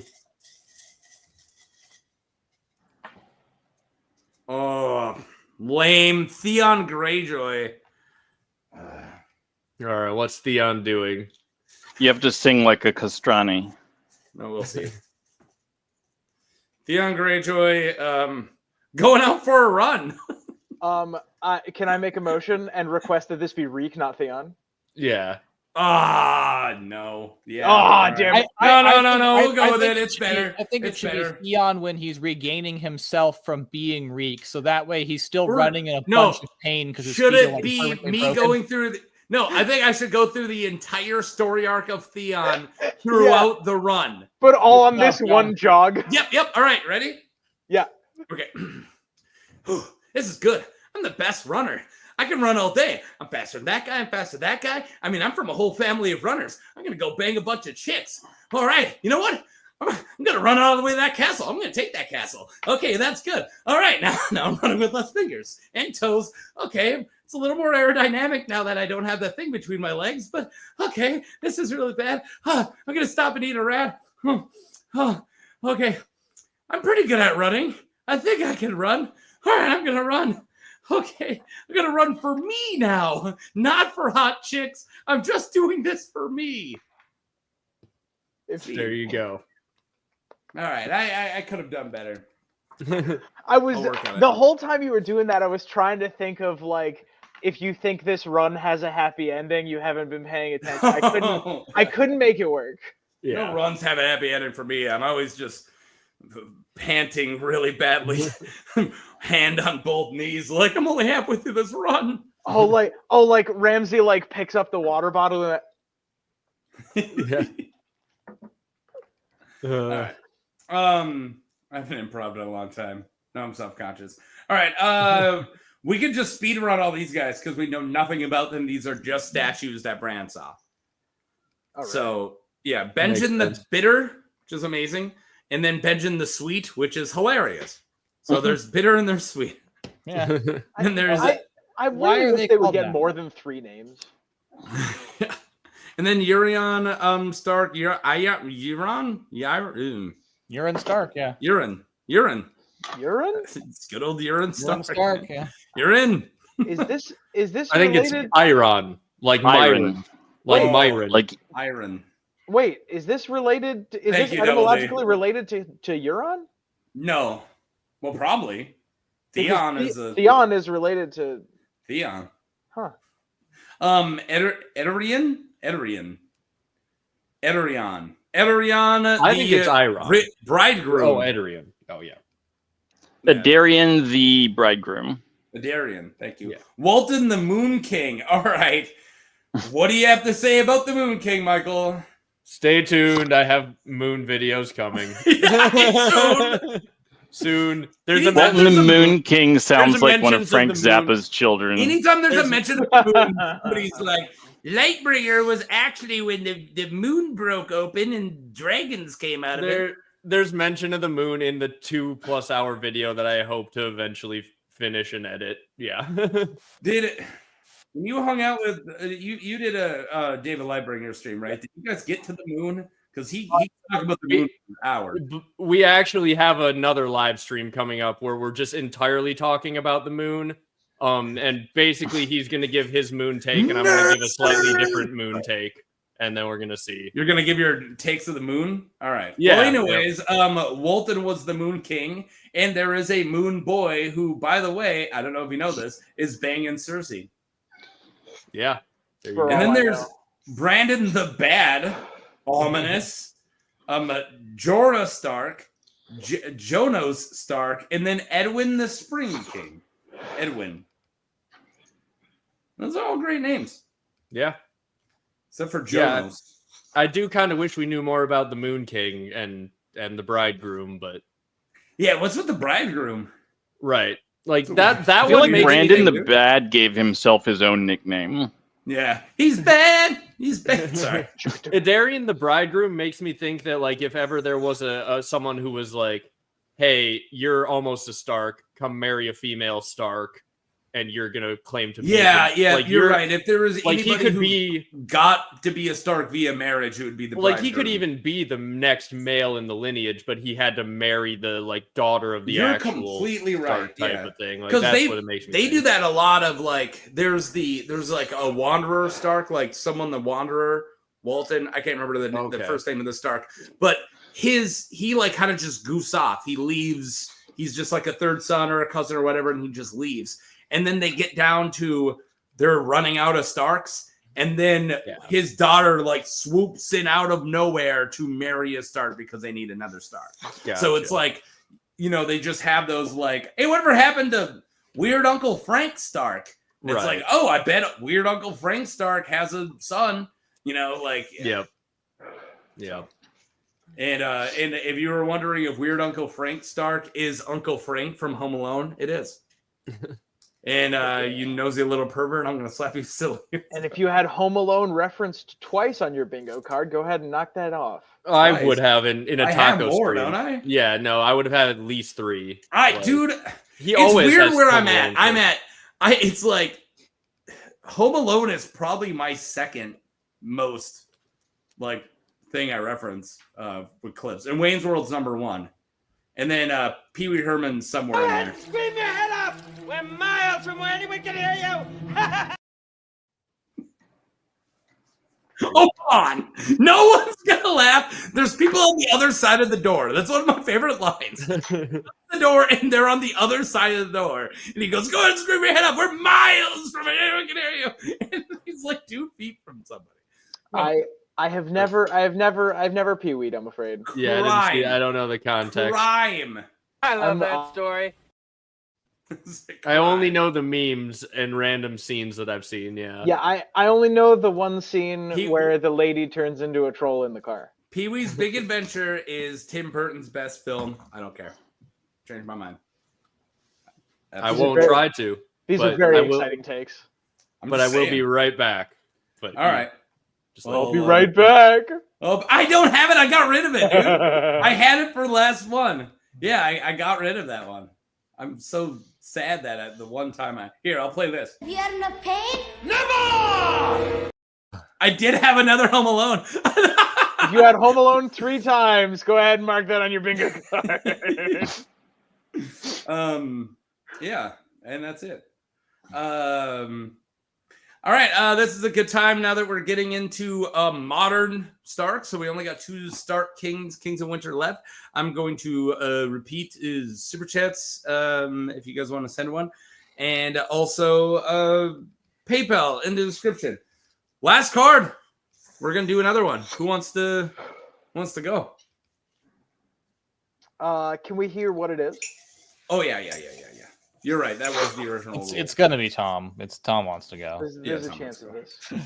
Varys? You can. I have 20 names. You can say pass. We've all gone once. You can pass. You can pass from Varys. I'll set it aside, and I'll add it afterwards. It's very like Varys. Oh, I'm dead. He's very. The queen mustn't know. Yeah. Oh, yeah. No, good. You want to go, Varys? Hold on. I need a couple of more quotes. For the realm.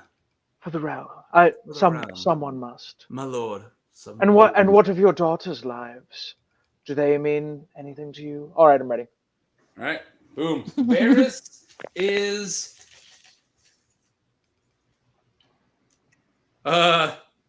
playing baseball.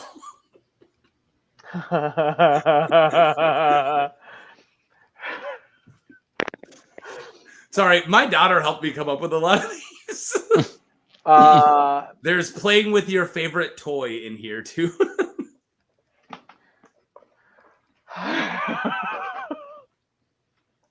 So yeah, I've been watching a lot of backyard baseball lately. Oh yeah, we waited until Michael left to bring that up. Hey Varys, do you even remember what a ball looks like? We want a pitcher, not a eunuch. No, I got nothing. No, Not a eunuch belly snitcher. You must understand, my Lord Hand, that when Lord Stark came up to the plate, he didn't understand the game he was playing. He thought that the pitcher was playing a fair game, but when the baseball made contact with his left knee, well, he learned, didn't he? He learned the game that he was playing. When You're getting there. There's material in here. Someone help me. Someone come in with a Peter. Everyone left. Oh, you want a Baelish? The problem is, Varys, that you struck out because you have no balls. Very clever. Thank you. And then let's both look at the throne at the same time.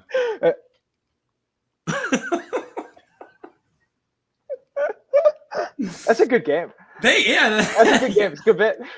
Oh, Michael has gone for it. Varys played baseball. Oh, there you go. There you go. Yeah, no, and it was like the backyard baseball guy was gone when we did it. Yeah. Hey, if anyone hasn't been watching Michael's ongoing saga with backyard baseball, I strongly recommend it. Chef's fucking kiss. All right. I do have to finish up the playoffs soon here. It's been a minute. I still have the playoffs to do. I'm a big sports fan, and that is the best sport that is happening at this moment. What are the 2 Kings of Winter we have left? You know what? No, you know what? Jordan, Robb Stark. Robb and who? Yeah. Robb Stark's one and who? John, because he was named heir in. Hang on, I have thoughts on this. We have at least just 2. At least 4 to go.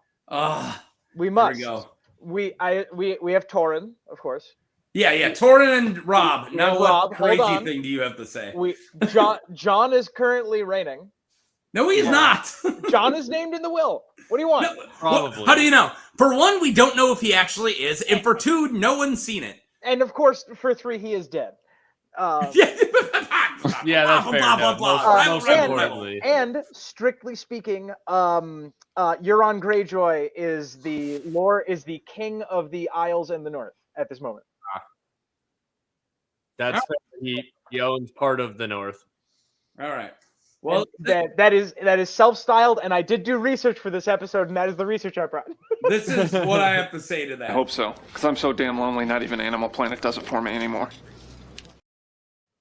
I hasn't even played that yet. It's Sean Gunn's brother of James Gunn. Sean Gunn was a bit player in Gilmore Girls, and then he was so funny in the background, he eventually becomes a main character and even has a title in the opening scene because he is just drops those freaking hilariousness. Sean Gunn is the thing that Sasuke uses in Naruto. Also, the physical actor for Rocket Raccoon, and Bradley Cooper just does the voice. That was the funniest goddamn thing I've ever said, and nobody reacted.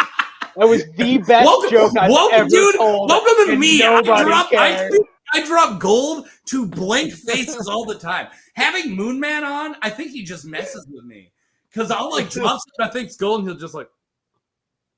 I definitely missed Tom's best joke. I have to watch the whole thing back. Yeah, if you missed it in the chat, you have to go back and watch the video. I might have missed it because I was too busy thinking of my own joke. Yeah, you know what? Now that I respect. That's what I do. I missed your joke because I was too busy setting up my next joke. Yeah, I was just waiting for the chance to make my next joke when the silence came. I don't know.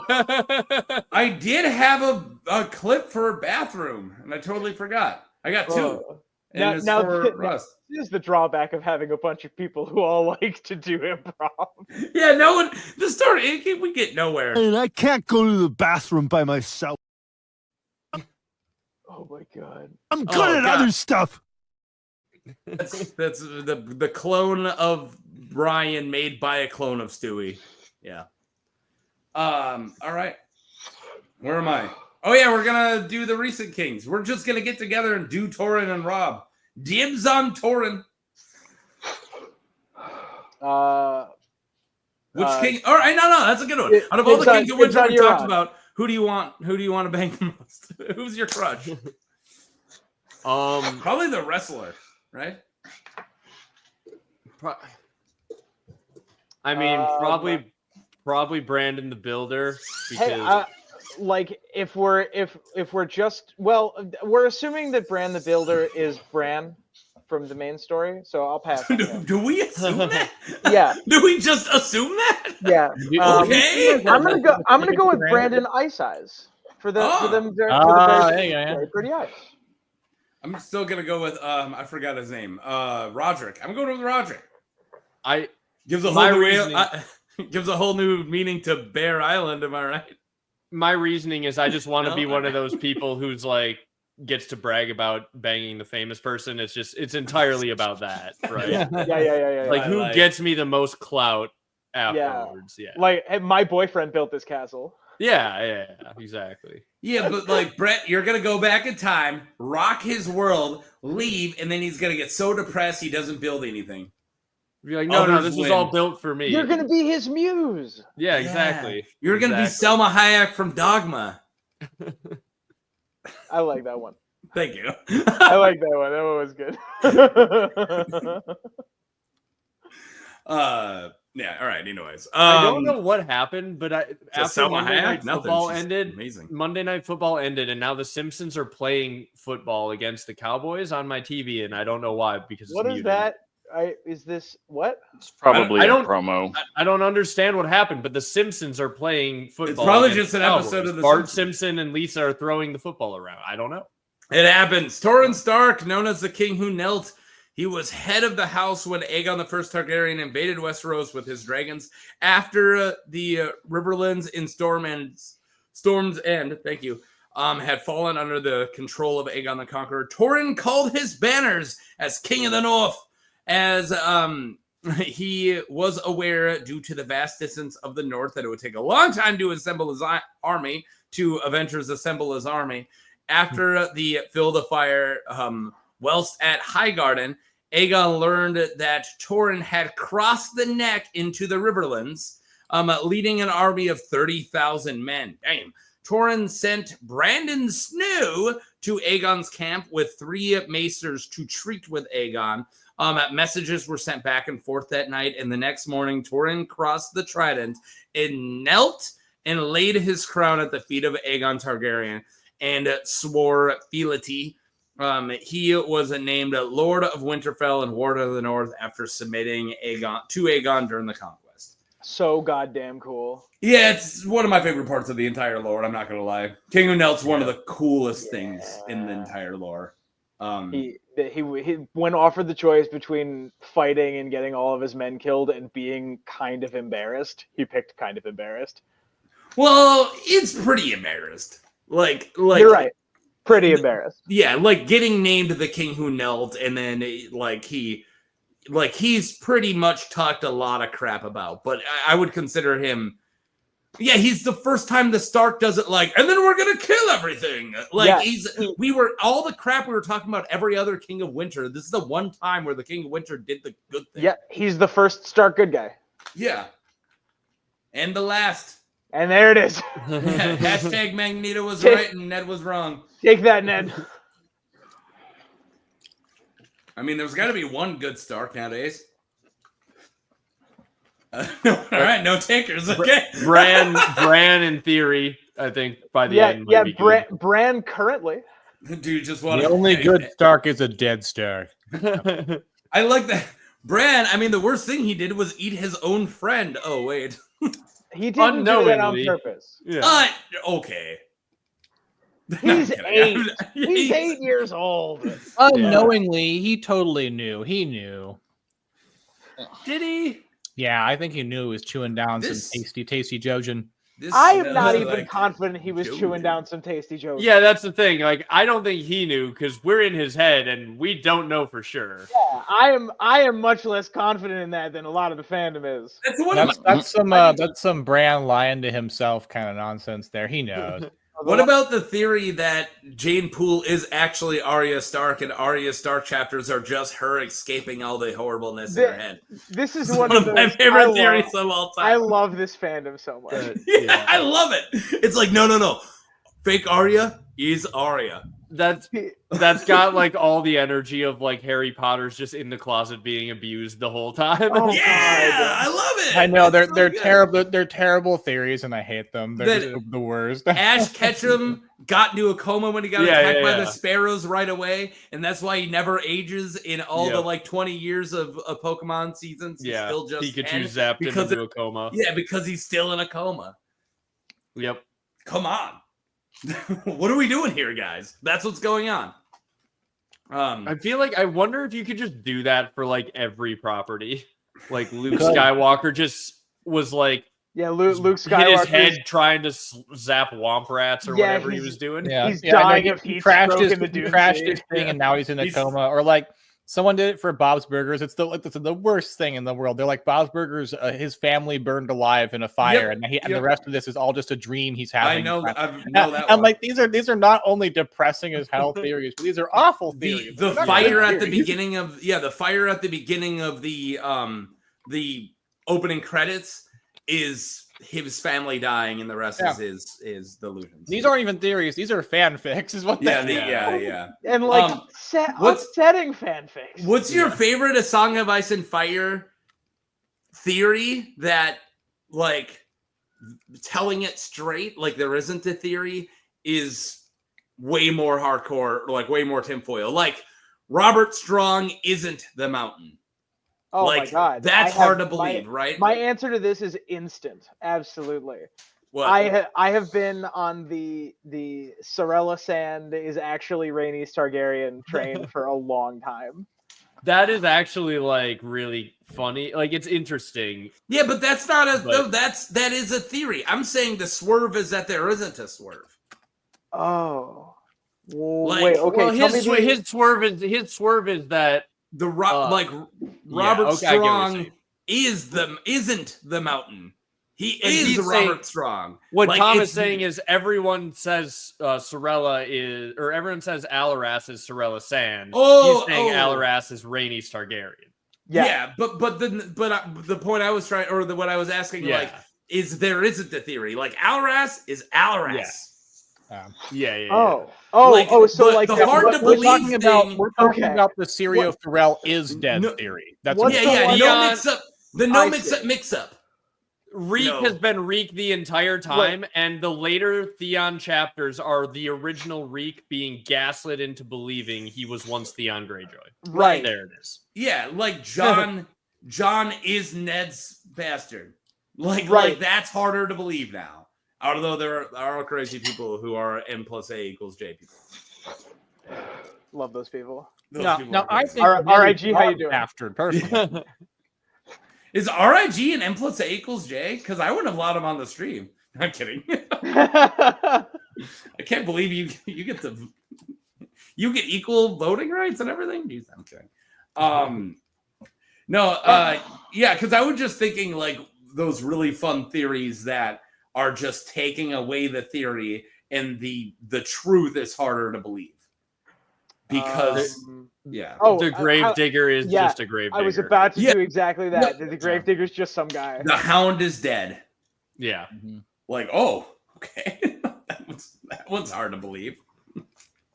Dany is a Targaryen. Wait, Ned Stark is dead. No, there's questions. There's a big joke of like, remember, everyone's a Targaryen except Dany. Like that's like the rule. The first rule of the fandom.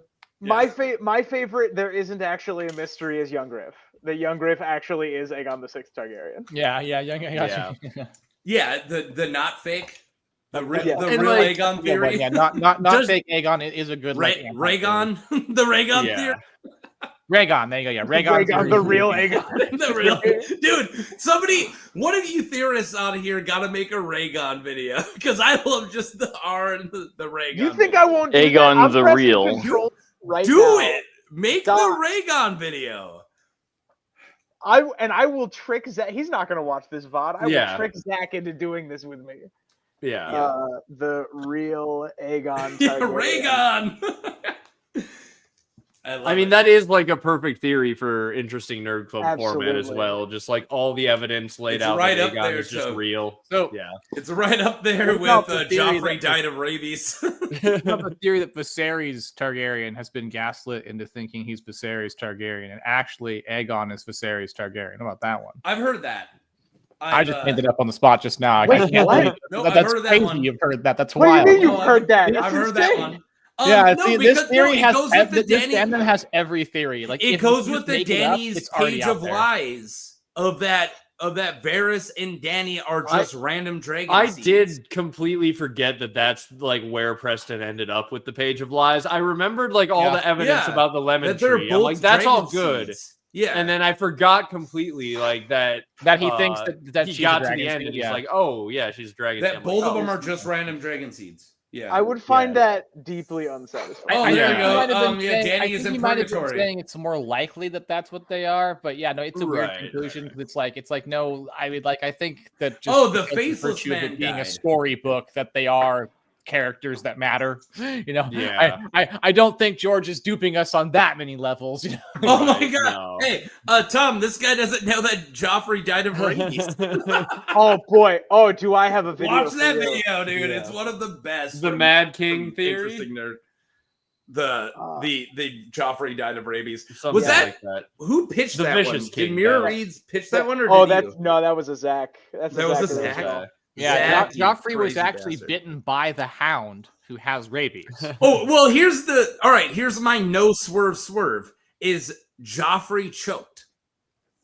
Like that's like the Yeah. what I'm talking about. Like there Yo, is a that's- conspiracy. That's really funny. Yeah, that's like what I'm getting at is like a theory where it's just the straight line.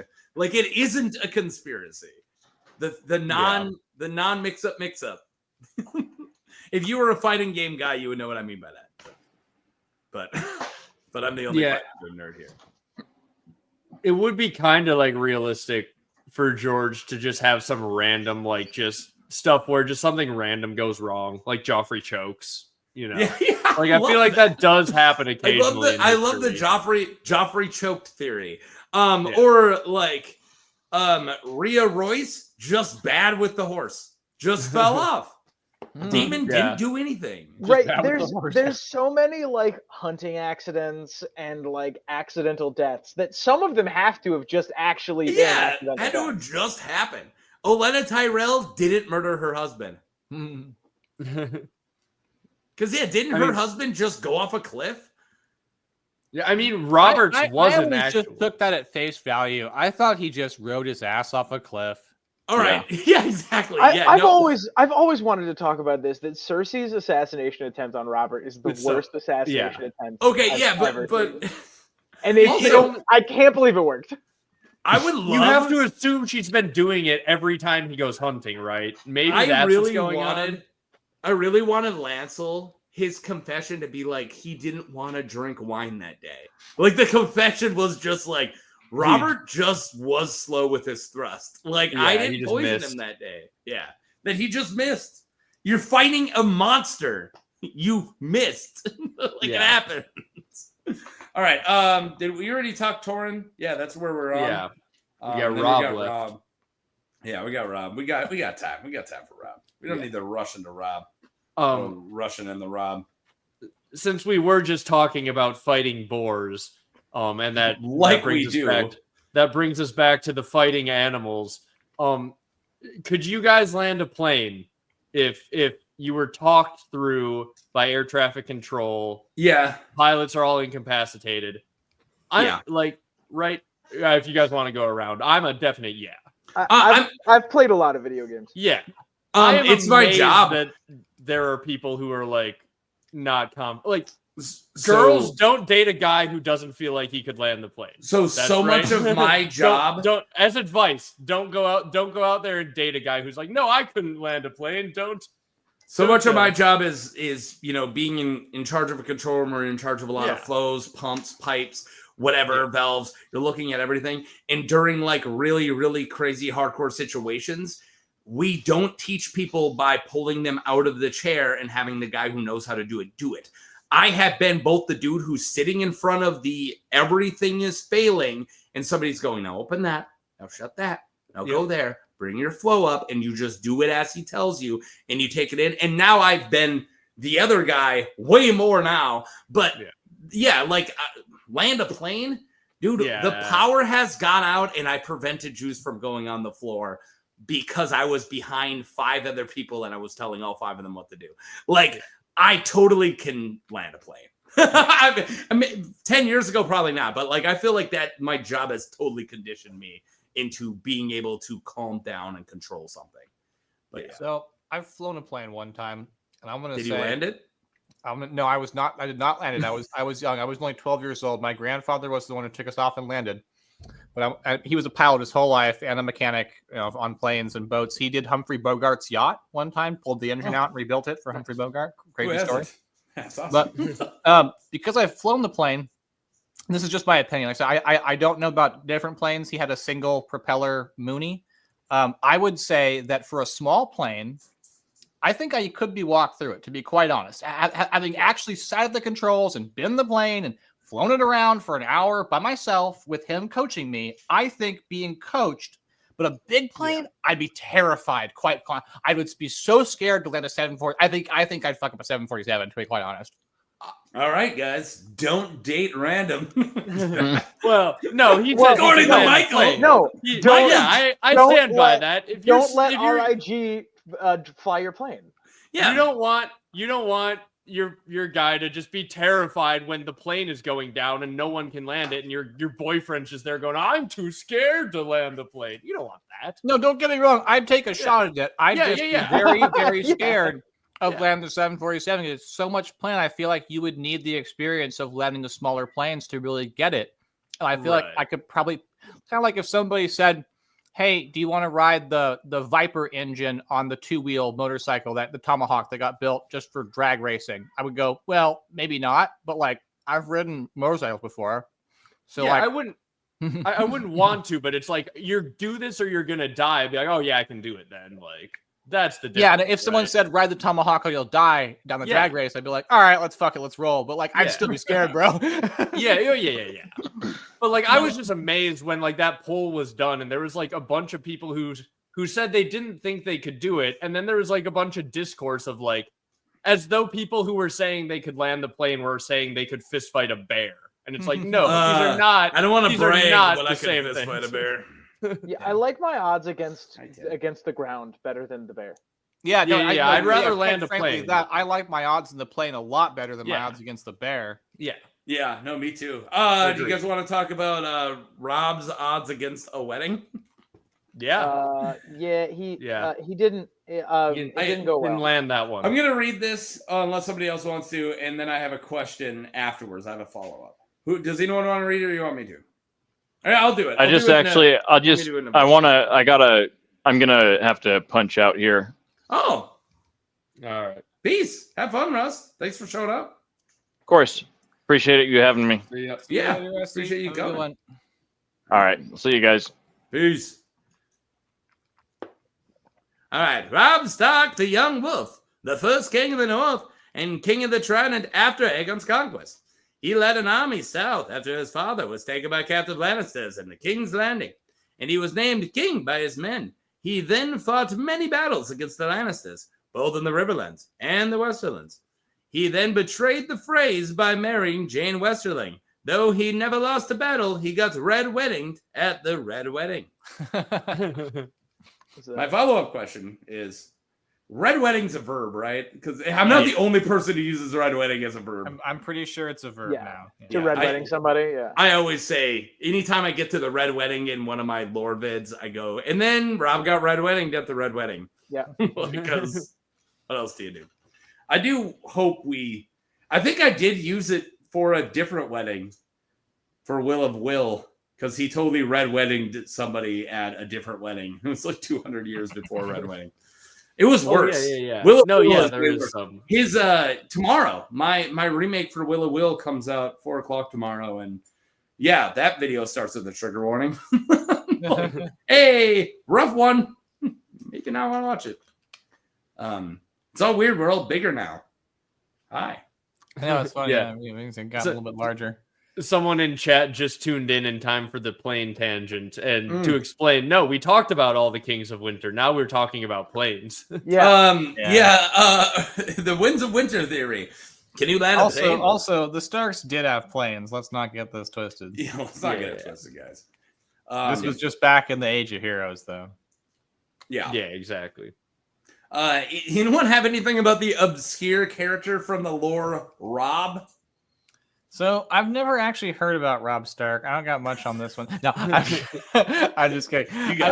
So the coolest thing about Robb Stark to me is the campaigns, and the campaigns are all masterminded by the Blackfish. So I want to rant about the Blackfish, but Robb is an interesting king. I honestly think that for the most part, Robb is pretty. Like a lot of people think he's pretty naive, but for the most part, he's like pretty reasonable. You know, I think he only made because really one big he's mistake. oftentimes willing to defer leadership, which makes him a good ruler. To be able to defer to people who are smarter and better and who understand the situation better. And that's why he makes a bad decision that he's the king of the Starks who should have gone for polygamy, but clearly he really does understand how to be a ruler from a young age, which means that like his dad taught him pretty well. Like, so I always thought Robb deserved a bit of sympathy in that regard, where he's stacked up against some pretty insane odds, and he's actually quite good at delegating command, which is hard for leaders to learn how to do that properly, and it's even harder to pick the right people to delegate to. Michael, didn't you just make a video? All right, I have to get this cat down. About how the old ways that Ned taught his kids single-handedly screwed over all of his kids, like learning how you don't shame like not wanting to shame Jane Westerling is what screwed him over, and then like John wanting to kill people himself screws him over. The point I made is that like George doesn't seem to have a super high opinion of lopping off the people's old heads. ways.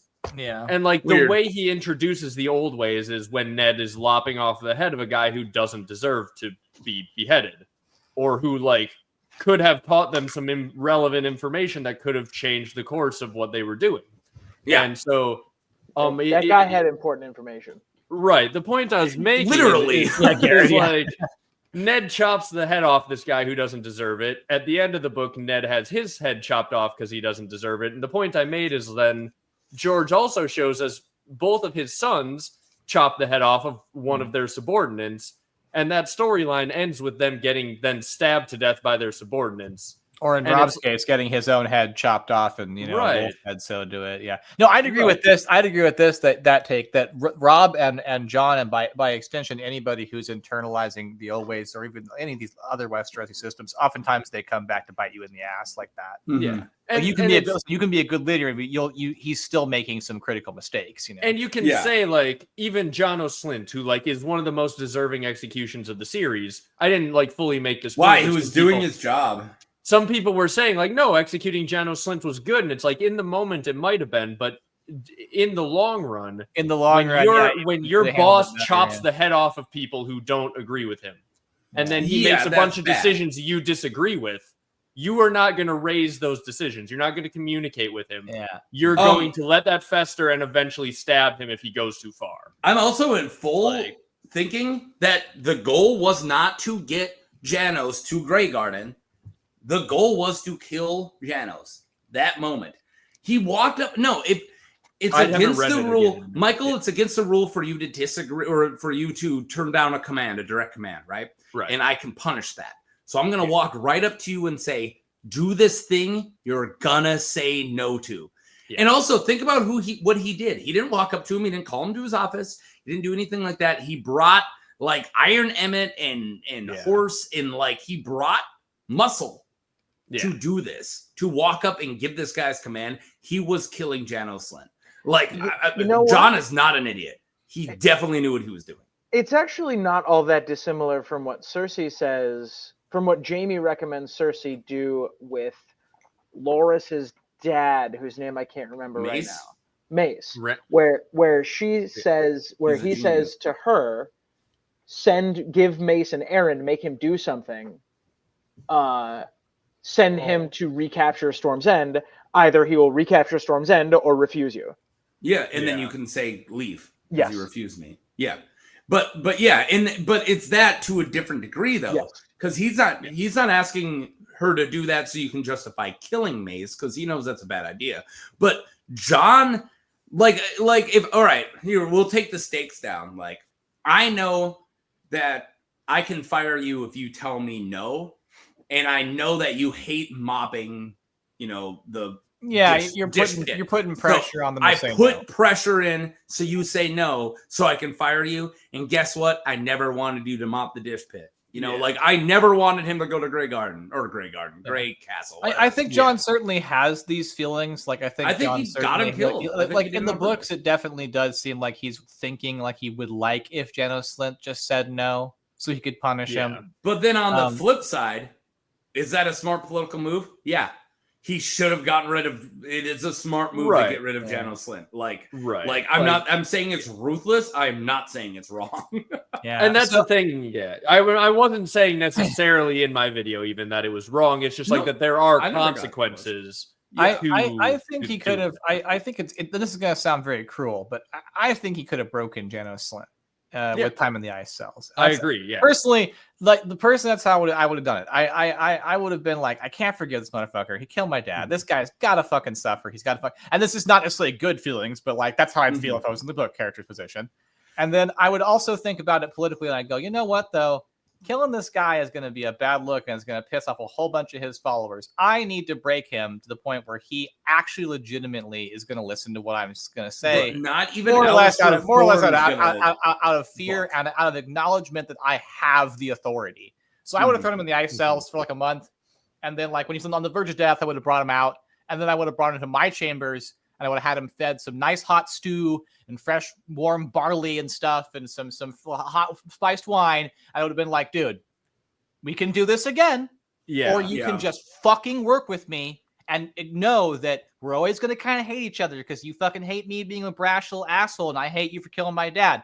Ice cells or we work together. What the fuck? I've had that conversation with so many people. And I think at that point, you do that. It's going to be a risk, but you could kind of break him to the point where he would more or less just be like, all right, I'm going to put this beef aside, and I'm going to be subordinate. And then if Jon ever lost control, I feel like he's not going to not be a risk, but like you could maybe get him to the point where he's not actively, constantly just trying to kill you or oppose you in front of everyone around you. Yeah. What's the worst he's gonna do? Stab you? Yeah, exactly. No, that happened anyway. That I also think gets Bowen Marsh on your side, and that's the other thing I think that Jon doesn't do very well. That's the biggest. Yeah. He's not. Bowen Marsh is an ass and he's an idiot, but Jon's also so. Is he? I don't think Bowen Marsh is as bad as Jon thinks he is. I think he's not bad, but he can be an ass and an idiot. He really can be both of these things. And the problem with Jon, though, is that Jon's not willing to work with him a little bit to work him around to Jon's side. Jon is quicker to say, he's quicker to tell him to fuck off than he is to sit down over some mulled wine and really get this motherfucker to endorse his policy. And like at the end of the day, the Watch is led by Jon, but it's made up of powerful factions who have leaders. And like those leaders, you need them to want to follow you, right? You need them to believe that they're buying into your agenda. I don't know. This is just me, so maybe I'm wrong. But I think the wall is made up of a series of people who command a series of other people's loyalty. Like sometimes they're like commanding their vote because those people don't even show up to vote. I feel like you just could have manipulated Bowen Marsh differently and better. I think I think it screwed him in the long run because Bowen Marsh was saying all the right stuff for what he was raised and how they've always ran the wall, and instead of educating, he ignored. You could say, dude, I completely understand why you think all the wildlings are bad. I completely understand why you think me appointing a wildling and a satin to higher offices is bad, because I know that the wall was ran a certain way for a very long time, and say, dude, I understand that. And I get that. I'm going to try something different because the wall is having an issue right now and it's having a problem. And I think maybe the way that it was ran is the issue. Let me try this for a little bit. You know, I'm just like, he's never like had an honest conversation. Yeah. He just Or goes, even- Bowen, even, I like- hear you. I'm not going with you. Even he like trying doesn't to show talk Bowen Marsh some of the threat too. I mean, like, Yeah. I think that especially like there's voices like Mance Raider and stuff who like actively fought the others, and like Bowen Marsh, like he's fought the wildlings, so he knows that threat. But like, he wasn't there at the fucking hill where they were all the hill of the first men where they were all fighting the others. He wasn't. No, he wasn't. Yeah, so I mean, like he was fighting wildlings. Yeah, that's what I'm saying. Just So like, totally he needs to reinforcing be introduced to the fact that there is a greater threat and the wildlings are no longer the enemy. And because of his great skill, he needs to be worked. Like, I would approach Bowen Marsh like, bro, you're an indispensable asset. You Absolutely. are our logistics mastermind. If you can't help me mastermind getting these wildlings through and figuring this out to defeat our greater foe, like, there's no one else. Like, I'd try to make him feel like he's an indispensable part of the plan and get him to sign on board himself. If I was the leadership there, I want to bounce off of this. Go ahead. I just had a realization. I'll say it after yours. One of my biggest criticisms of Jon's behavior in the 5th book is exactly this. In that conversation with Bowen Marsh and the Septon and somebody else, where he is explaining that we need to save the people at Hardhome and we need to save the wildlings. He states this, and then he thinks internally, because if we don't save them, they are all going to die. Yeah, but he doesn't say it out loud. Yeah. He doesn't express that verbally. That is the strongest argument. That is an incredible argument. exactly. And he never says that. He's not giving Bowen Marsh the real threat. He's not introducing him to the actual fact that they're now all aligned against a force that turns people to zombies. He's not giving Bowen Marsh the buy-in, and that's why I think it's like one of those things where it's like he's not a bad leader in some instances, but in certain instances he's not doing the coalition building required to get the wall to function properly. Like that, Jon, that statement is terrifying. Yeah, exactly. Yeah. That every one of us that drops makes them stronger. Right. And we absolutely must assume that those wildlings right there are some of us. Yeah. Because what Selyse says is, let them stay north of the wall. They will make a first line of defense against the others. When in actuality, what that will be is it will increase their ranks. Increase the ranks, yeah. By whatever the number of wildlings there are. Jon has witnesses right there. Jon has firsthand people who could testify to their fam members rising as the dead and then having to kill them. Like, he has a testimony to give to Bowen Marsh to convince this motherfucker that this is not an option, dude. Like whatever your shit is, you need to understand pragmatism at this moment. And Bowen Marsh, I feel like he's an asshole, but at the end of the day, I feel like he was not unconvincible. Jon just didn't do the right convincing. Mm-hmm. Like pirates. You know what else he should have said? Pirates have a pseudo democratic process some of the time through history. Yeah. And one of the rules is no votes during wartime, right? No votes while we're in battle. If you say to Bowen Marsh, listen, this is what we're going to do right now. We are time is of the essence, and we're all going to die if we don't act correctly right now. And if you want to have a revote once all this is over, fine. I will willingly resign if this goes sideways. And making that kind of wager, I think, would speak to Bowen. But no conversation like that has ever happens. And RIG, I think that you have an excellent point here. I really strongly think that getting Bowen to buy in is the answer, and Bowen Marsh's thing is that Bowen Marsh feels that particularly that the old guard and these men of training and nobility, and I think he probably counts himself in this caste, have a big purpose in leadership. And so because Jon is getting concessions like with Satin and all these things, he's kind of making the wall a little bit more meritocratic and egalitarian, like a little bit. The thing he needs to get Bowen to think is that he needs to preserve Bowen's feeling of indispensableness and he does need Bowen logistically, in my opinion. Bowen has a ton of experience being the logistical head of the wall. This that's like confront Bowen's complaining. There's not enough food. Confront him on this. Be like, well, there's not enough food.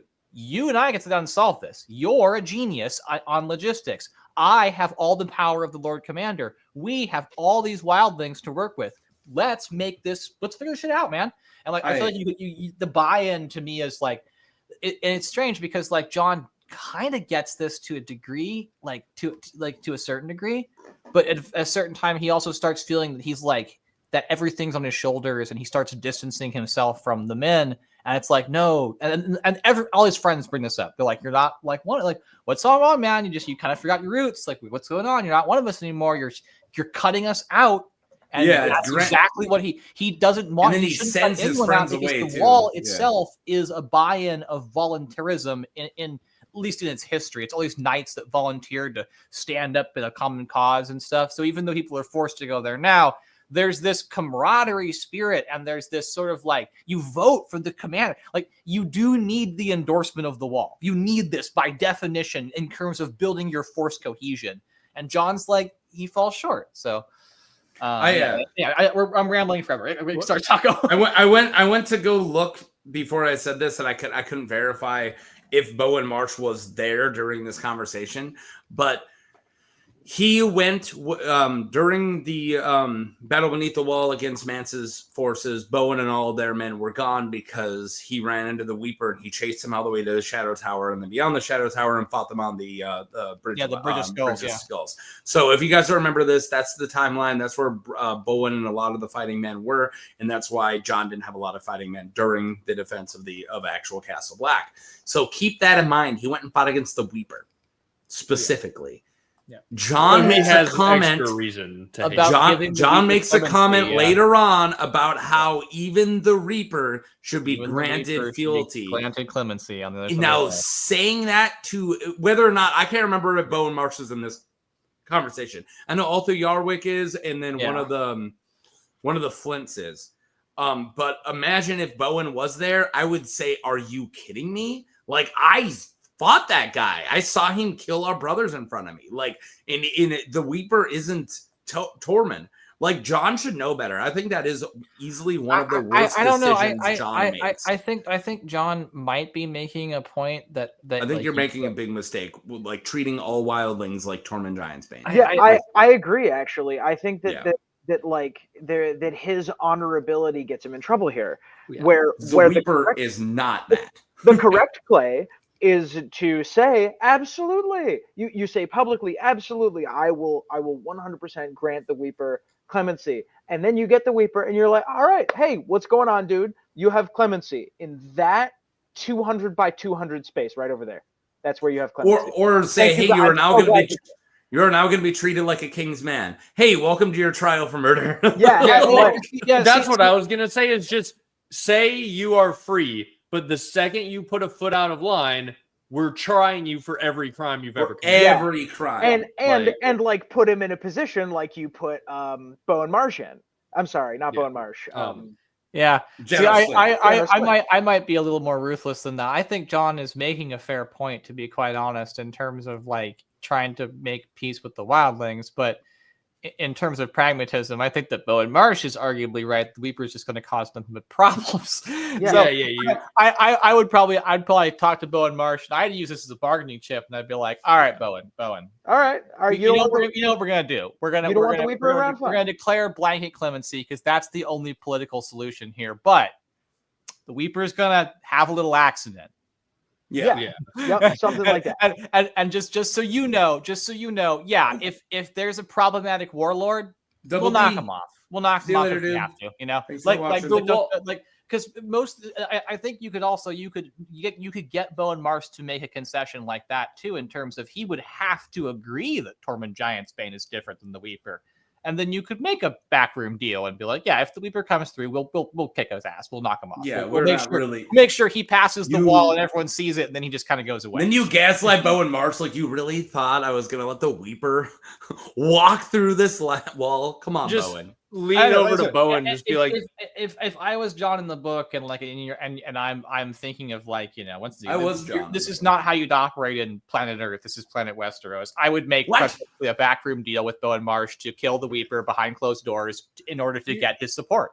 You literally just say to him, just be like, hey, the wall has a long history of dealing with problematic people like your brothers. Because that's what would happen at the wall. If you were actually a problem there, like your brothers slit your throat in your sleep. And oh no, wash you out. That guy we all hate died. Who did that? Oh no. Yeah. If you were actually causing John did just lives, execute Janos Slint. So like there does appear to be like, you know, there's some pretty harsh justice here in John's court, you know. Well, they threatened John. They're like, hey, John, if you keep being this much of a dick, your brothers are going to slit your throat in your sleep. And John was nowhere near the Weeper level. Like, that's just what happens. Even freaking, didn't Donald Noy tell him? Like, that's who told him. You have to be chill because they will put a sheet over you so you can't move and beat you with socks filled with soap. Sorry, wrong. No, they just kill him. He just says they're just gonna slit your throat, buddy. But see, the flip side of this though too is that this is also how you get Bowen Marsh to make the concession to let wildlings join the Watch. You want to join the Watch because you'd be like, look, this is the fair way to do it. Yeah, we'll give some justice to the Weeper. That's for sure. And then you get to kill but him. You got to give justice to all these wildlings who never did the fucking thing to anybody who want to join the Watch and get a bite to eat. You can't have it both ways, you know. And he might go grumble, but I think at the end of the day, he would consider that a fair trade. Yeah, and like the fact that you're willing to deal goes a long way toward not getting stabbed in the stomach. Yeah, exactly. I do have a question. Yeah, that's the difference. I have an answer for you, Michael. Made some good calls and he made some bad calls, but you know. I do have a question that like we could have this exact same conversation about the king in the north, Robb. Like, do we think Roose was always gonna betray him, or was it like Roose was waiting for the opportunity. He was not always I don't think he always was. I think Roose was always open to do any. He was always open to the possibility. So if Robb had not chopped off Karstark's head and had married the Frey girl and had all of his banners united, Roose plays it out for a good position for how he is though guilty over the. He's not pro Lannister. Don't get me wrong. I don't think he cuts off talks with Tywin. I think he still continues backdoor talks. Yeah, he'll play both sides, but he's totally Team Robb as long as Team Robb has the position to secure House Bolton more than House Bolton has currently. Three changes. Right, that's what. And actually, the one that you left out, I think, could actually undo the other two, but. There's 3 changes I would make. I did a what if channel for a minute. All right. I did what if small councils. The other one is Edmure stays in fucking River Run and doesn't mess up the plan. Let's Tywin chase him in, and then he crushes Tywin at the Golden Tooth. Yeah. Dude, the North is free. Like literally, and then you could marry Jane Whistling. Oh, you got a little problem with the phrase, squash them. I really think that is a bigger catalyst than the Karstark or even Mary than the other ones. No, I think Edmure not trapping and destroying Tywin's army changes the whole dynamic of the war. And weirdly, that you could argue is also just a communication issue, which was John's whole thing, like just not communicating your plan with your subordinate. Robb said, "Stay put," and didn't tell Edmure why. What I find very interesting, in a related way, is that this is also what Bowen did. Is he went headlong chasing the Weeper all the way across the wall? And left home base undefended. Was that against orders? I don't think it was explicitly. John wasn't there when he left. We don't know what. He was not supposed to do that because remember, Mance Rayder is doing essentially a bunch of different feinting attacks. Yeah. Trying to get them to not know what he's doing. Also, and then he's hoping that one of these backroom strikes is going to succeed. You know. And also, if you were smart, if you were Bowen Marsh, the second I got closer to the Shadow Tower that I was Castle Black, I would walk back, send Denny Smallister a raven, and say, "They're over by you. Thanks." Like I would. Yeah. Why would you ever bring B Castle's force past A Castle? Yeah. That's just bad Age of Empires right there. Like, what are you thinking? Like, have you never played Halo? What's the matter? We're playing Red Rover, and you're he sending sent a notorious raider that everybody was afraid of, that Bowen hated, and Bowen fell for it. And so Mance Raider was playing, in my opinion, was playing a bit of the psychology there. Well, we don't ever bring up Mance, but he is one of the best fears players. The Weeper. They all hate and fear him. They're going to go out of their way to hurt him. Yeah. I really do think Mance is very underrated when people talk about tactical geniuses. Oh, I love that man so much. He's so cool. I think his assault on the wall was... You love him so much, why do you marry him? His assault on the wall was absolutely dumb as hell, but his plan to do the feinting maneuvers and capture the wall from behind the strike force was brilliant. That was was only dumb. Had Jon not been sent with them for some dumbass reason, it would have succeeded. It was only dumb because Stannis, though. Right. No. Here's the thing. Here's the thing. So, Mance Raider, right? He keeps Jon. He keeps Jon in his tent. He sends the raiders over. The wall falls. He takes his men through. Stannis shows up behind the wall a couple days later, and now Stannis is trying to breach the wall from behind with Mance Raider holding the defensive position. That is true. Game over for Stannis. All his knights starve to death outside, or he makes a deal with Mance Raider and bends the knee. Yeah, I've had this thought many times. It's over. Like, it's game over for Stannis at that point. It absolutely must be the case that Mance was trying to preserve Jon's life for some reason. Yeah. It could be Mance Rhaegar. It could be 1,000 things. I feel like we're gonna go forever. I think it's Mance Raider legitimately trusting Jon and making a bad decision, and I think it's just that no one's flawless, and I think that Mance does believe in like some kind of destiny, magical. Like, he looks at Jon as this fortuitous thing, and Jon's actually not. He's like a secret agent, but Mance buys into his own bullshit, you know? Like, is good, there's though. Realism there. Like, there's certain realisticness to it, you know? It is good for Mance to have Jon trust him, though, because like Mance, with Jon dead, Mance has no chance of anyone south of the wall sympathizing with him or knowing what he's about. With Jon alive, he has someone who, in theory, could lead the Watch or Winterfell at some point. All right, I'm going to disagree with you. The Winterfell is real. All Mance has to do is actually get Jon to want to Winterfell, and then he has someone who could rule the North. Who is sympathetic? Proxy, like Jon would be a vassal to lead other vassals underneath Mance. Not only that, but look at who Mance is. Mance is a man of the Watch who switched, and he sees a lot of himself, especially Jon, hanging out with Ygritte and banging Ygritte. He's like, dude, it was only a wildling chick that made me want to flip my cloak. And he was probably projecting so much of Mance into Jon. Yeah, exactly. And he sees too much. So he knows that he lost his dad. He knows that he lost so much. Like, where's his loyalty? He probably didn't think he had any loyalty left in Westeros. No, I'm making all that shit up. I'm making all that shit up. All right. I'm just gonna drink my words. Because Mance determines that Jon has been lying to him actively, and lets him go anyway. Yeah, that was not smart. But what do you think is the game though to that? Why would you do that? Not smart. It was smart. What it was unimaginably poorly advised. Unless what happened was what he intended to happen. It had to have been. This had to have been. I think he's falling for it. I'm gonna call this conversation here very quickly. Let's reschedule this line of bullshit. Let's save this for the Kings Beyond the Wall video, which is gonna be eventually. That's on my topic. It has been almost 3 hours and 15 minutes. Yes, and I want one more thing. Go to bed soon. First, I have a video.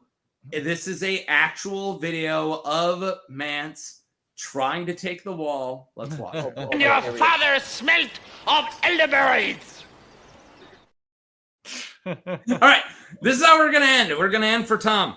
I'm gonna pull 4 names. Okay, we're all gonna get one of them. Okay, and then I'm gonna pull one thing, and that's what we're doing. And the next one is something that we have to do, and we have to hurry up and take care of. All right. So it's the pending thing. Right? Okay. So if we're grocery shopping, but the second one is movies, somebody has to be pissed that we're not done grocery shopping. We got to get to the movies. You guys follow me? Yeah. Yep. All right. Assign me. Are we gonna draft? How are we gonna do it? No, just throw them out there. Just sign them Start out. with you and then go clockwise. So Who you wants are Robert IG, Baratheon? Tom, Oh, I'll take Bobby B. I'll take Bobby B. Okay. All right. I'm Robert Baratheon. So is the next person random? Yeah. Yeah. Random, you're Jon Snow. All right, let's do it. Tom? Stan? Sorry. Stan is Baratheon again? Your name is Stan. No, you're Nimble Dick. Thank God. Somebody got Nimble Dick. Oh, Taco should be Nimble Dick. I'll take Nimble Dick. I've been working on my Nimble Dick. All right. Do you want to switch with Bobby B? Tom can be Bobby Yeah, B. we allow trading. All right, cool. You're cool with that? All right. Yeah. All right. Nimble Dick Crab here. No, I love my Nimble. I love my Nimble Dick. Hang on, I got it. Oh, perfect. Michael, you're Melisandre. There we go. Yeah. So Nimble Dick Crab, Jon Snow, Robert Baratheon, and Melisandre. And what are they doing? Walk into a bar. And a rabbi. Okay. We are currently asking parents for money. If only your kid had been stuck with the smart boys. But we really need to bring our cat to the vet. So we have to hurry up. Do you love these, Tom? I know you love these. All right. Nimble Dick Crab, Jon Snow, Melisandre, and Robert Baratheon are asking parents for money because they need to take their cat to the vet. And start. Jon Snow just scares off. Their parents for money. I thought it was like a PTA fundraiser. No, we're asking. Yeah, I was thinking the same thing. Our parents. Sorry. All right. Okay. Nimble Dick Crab. Nimble Dick Crab here. Thank you. Found my voice. Mother, me and the comrades really need some gold. You see, without gold, the squishers will come back. And with the squishers back, we lose all our wives. And when the wives are gone, we'll never be able to take our cat to the vet. The king's coffers are empty, Ned. Spent all the money on a breastplate stretcher. Yeah, Jon Snow just continues. And Valerion has had a stomach ulcer because of all my whiskey he's been drinking. Aye, that's the cat we gotta take. Nimble Dick Crab knows about Valerion. And also, I would just like to offer, if you do give us the money, either of your fathers, I will allow you to make a shadow baby with me later. That's my contribution to the money raising. Nimble Dick Crab wants to watch. Let me ask the in-laws. I mean, Bobby, you saw the shadow baby Stannis made. Your shadow baby would probably be twice the size. I am a proud uncle. Nimble Dick Crab is into this. And also, Valerion needs that gold. All right. We did good. I love that John left. You didn't help us. John just stares off in the distance, and then right when everyone's done talking, the minute they're done talking, John just goes, "I never knew my mother. I never knew my father. My father's head was chopped off at King's Landing by the Lannisters. I think about it every night when I sleep in the cold cells here on the watch." And he just stares off in the distance more. Yeah. Why did we invite him? I was so ready to do Robert Baratheon like running like a pizza fundraiser. Yeah, like a PTA bake sale. Yeah. That's where I thought we were going to. That's so funny. Asking parents for money. Yeah, I was thinking. That's so funny. Gods, I was strong, Ned. Gods, those brownies were strong, Ned. I just had a little sibling be like, "Hey, can I email you this fundraiser email? You don't even have to open it, but I have to send out a certain amount of them." It's like, "Yep." Some tally boy. He could have stayed at the back of the bake sale with all the other lord's sons, and today his wife would be making him miserable. His kids would be buying brownies, and he'd be waking up 3 times a night to piss in a bull wine. Sorry, that's my favorite monologue in the Swipe here. Swipe here. Ned. My name's not Ned. I'm Frank. Is that the strong play us off? Is it the Robert Wine? A new student walks into this class. He's like, "Gods, what a stupid name." Gods. What's your name? Lancelot God. Who named you some half-wit with a stutter?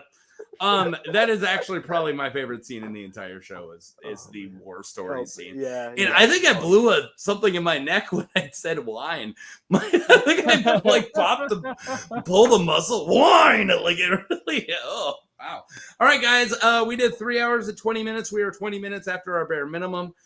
We did not play all of my clips, and we still have not got to the fabled clip. But we'll get to it eventually. God bless Taco and his clips.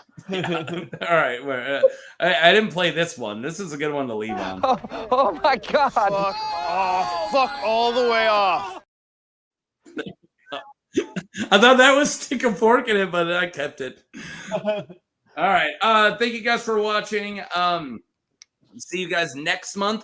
This is the last live stream in this house. Because I bought a new house. Yeah, nice. Moving into it. So this is the last live stream in this house. And we bought a new house. I was going to say this at the beginning because we have another child on the way. So congrats. Yeah, we're having a boy. So I'm pretty pumped about that. Pumped about the new house and pumped about the new background. You will be seeing videos in this house for a while. I am super filmed ahead specifically because I'm moving. And I know I won't be filming anytime soon. And I haven't filmed the last 2 days off stretches, and I never do that. So, anyways, I'm going to thank everybody here.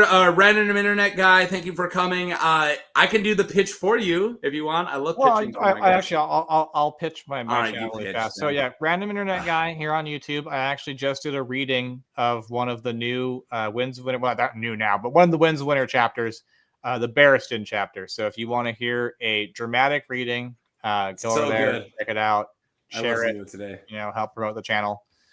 Yeah, I'll pass it off.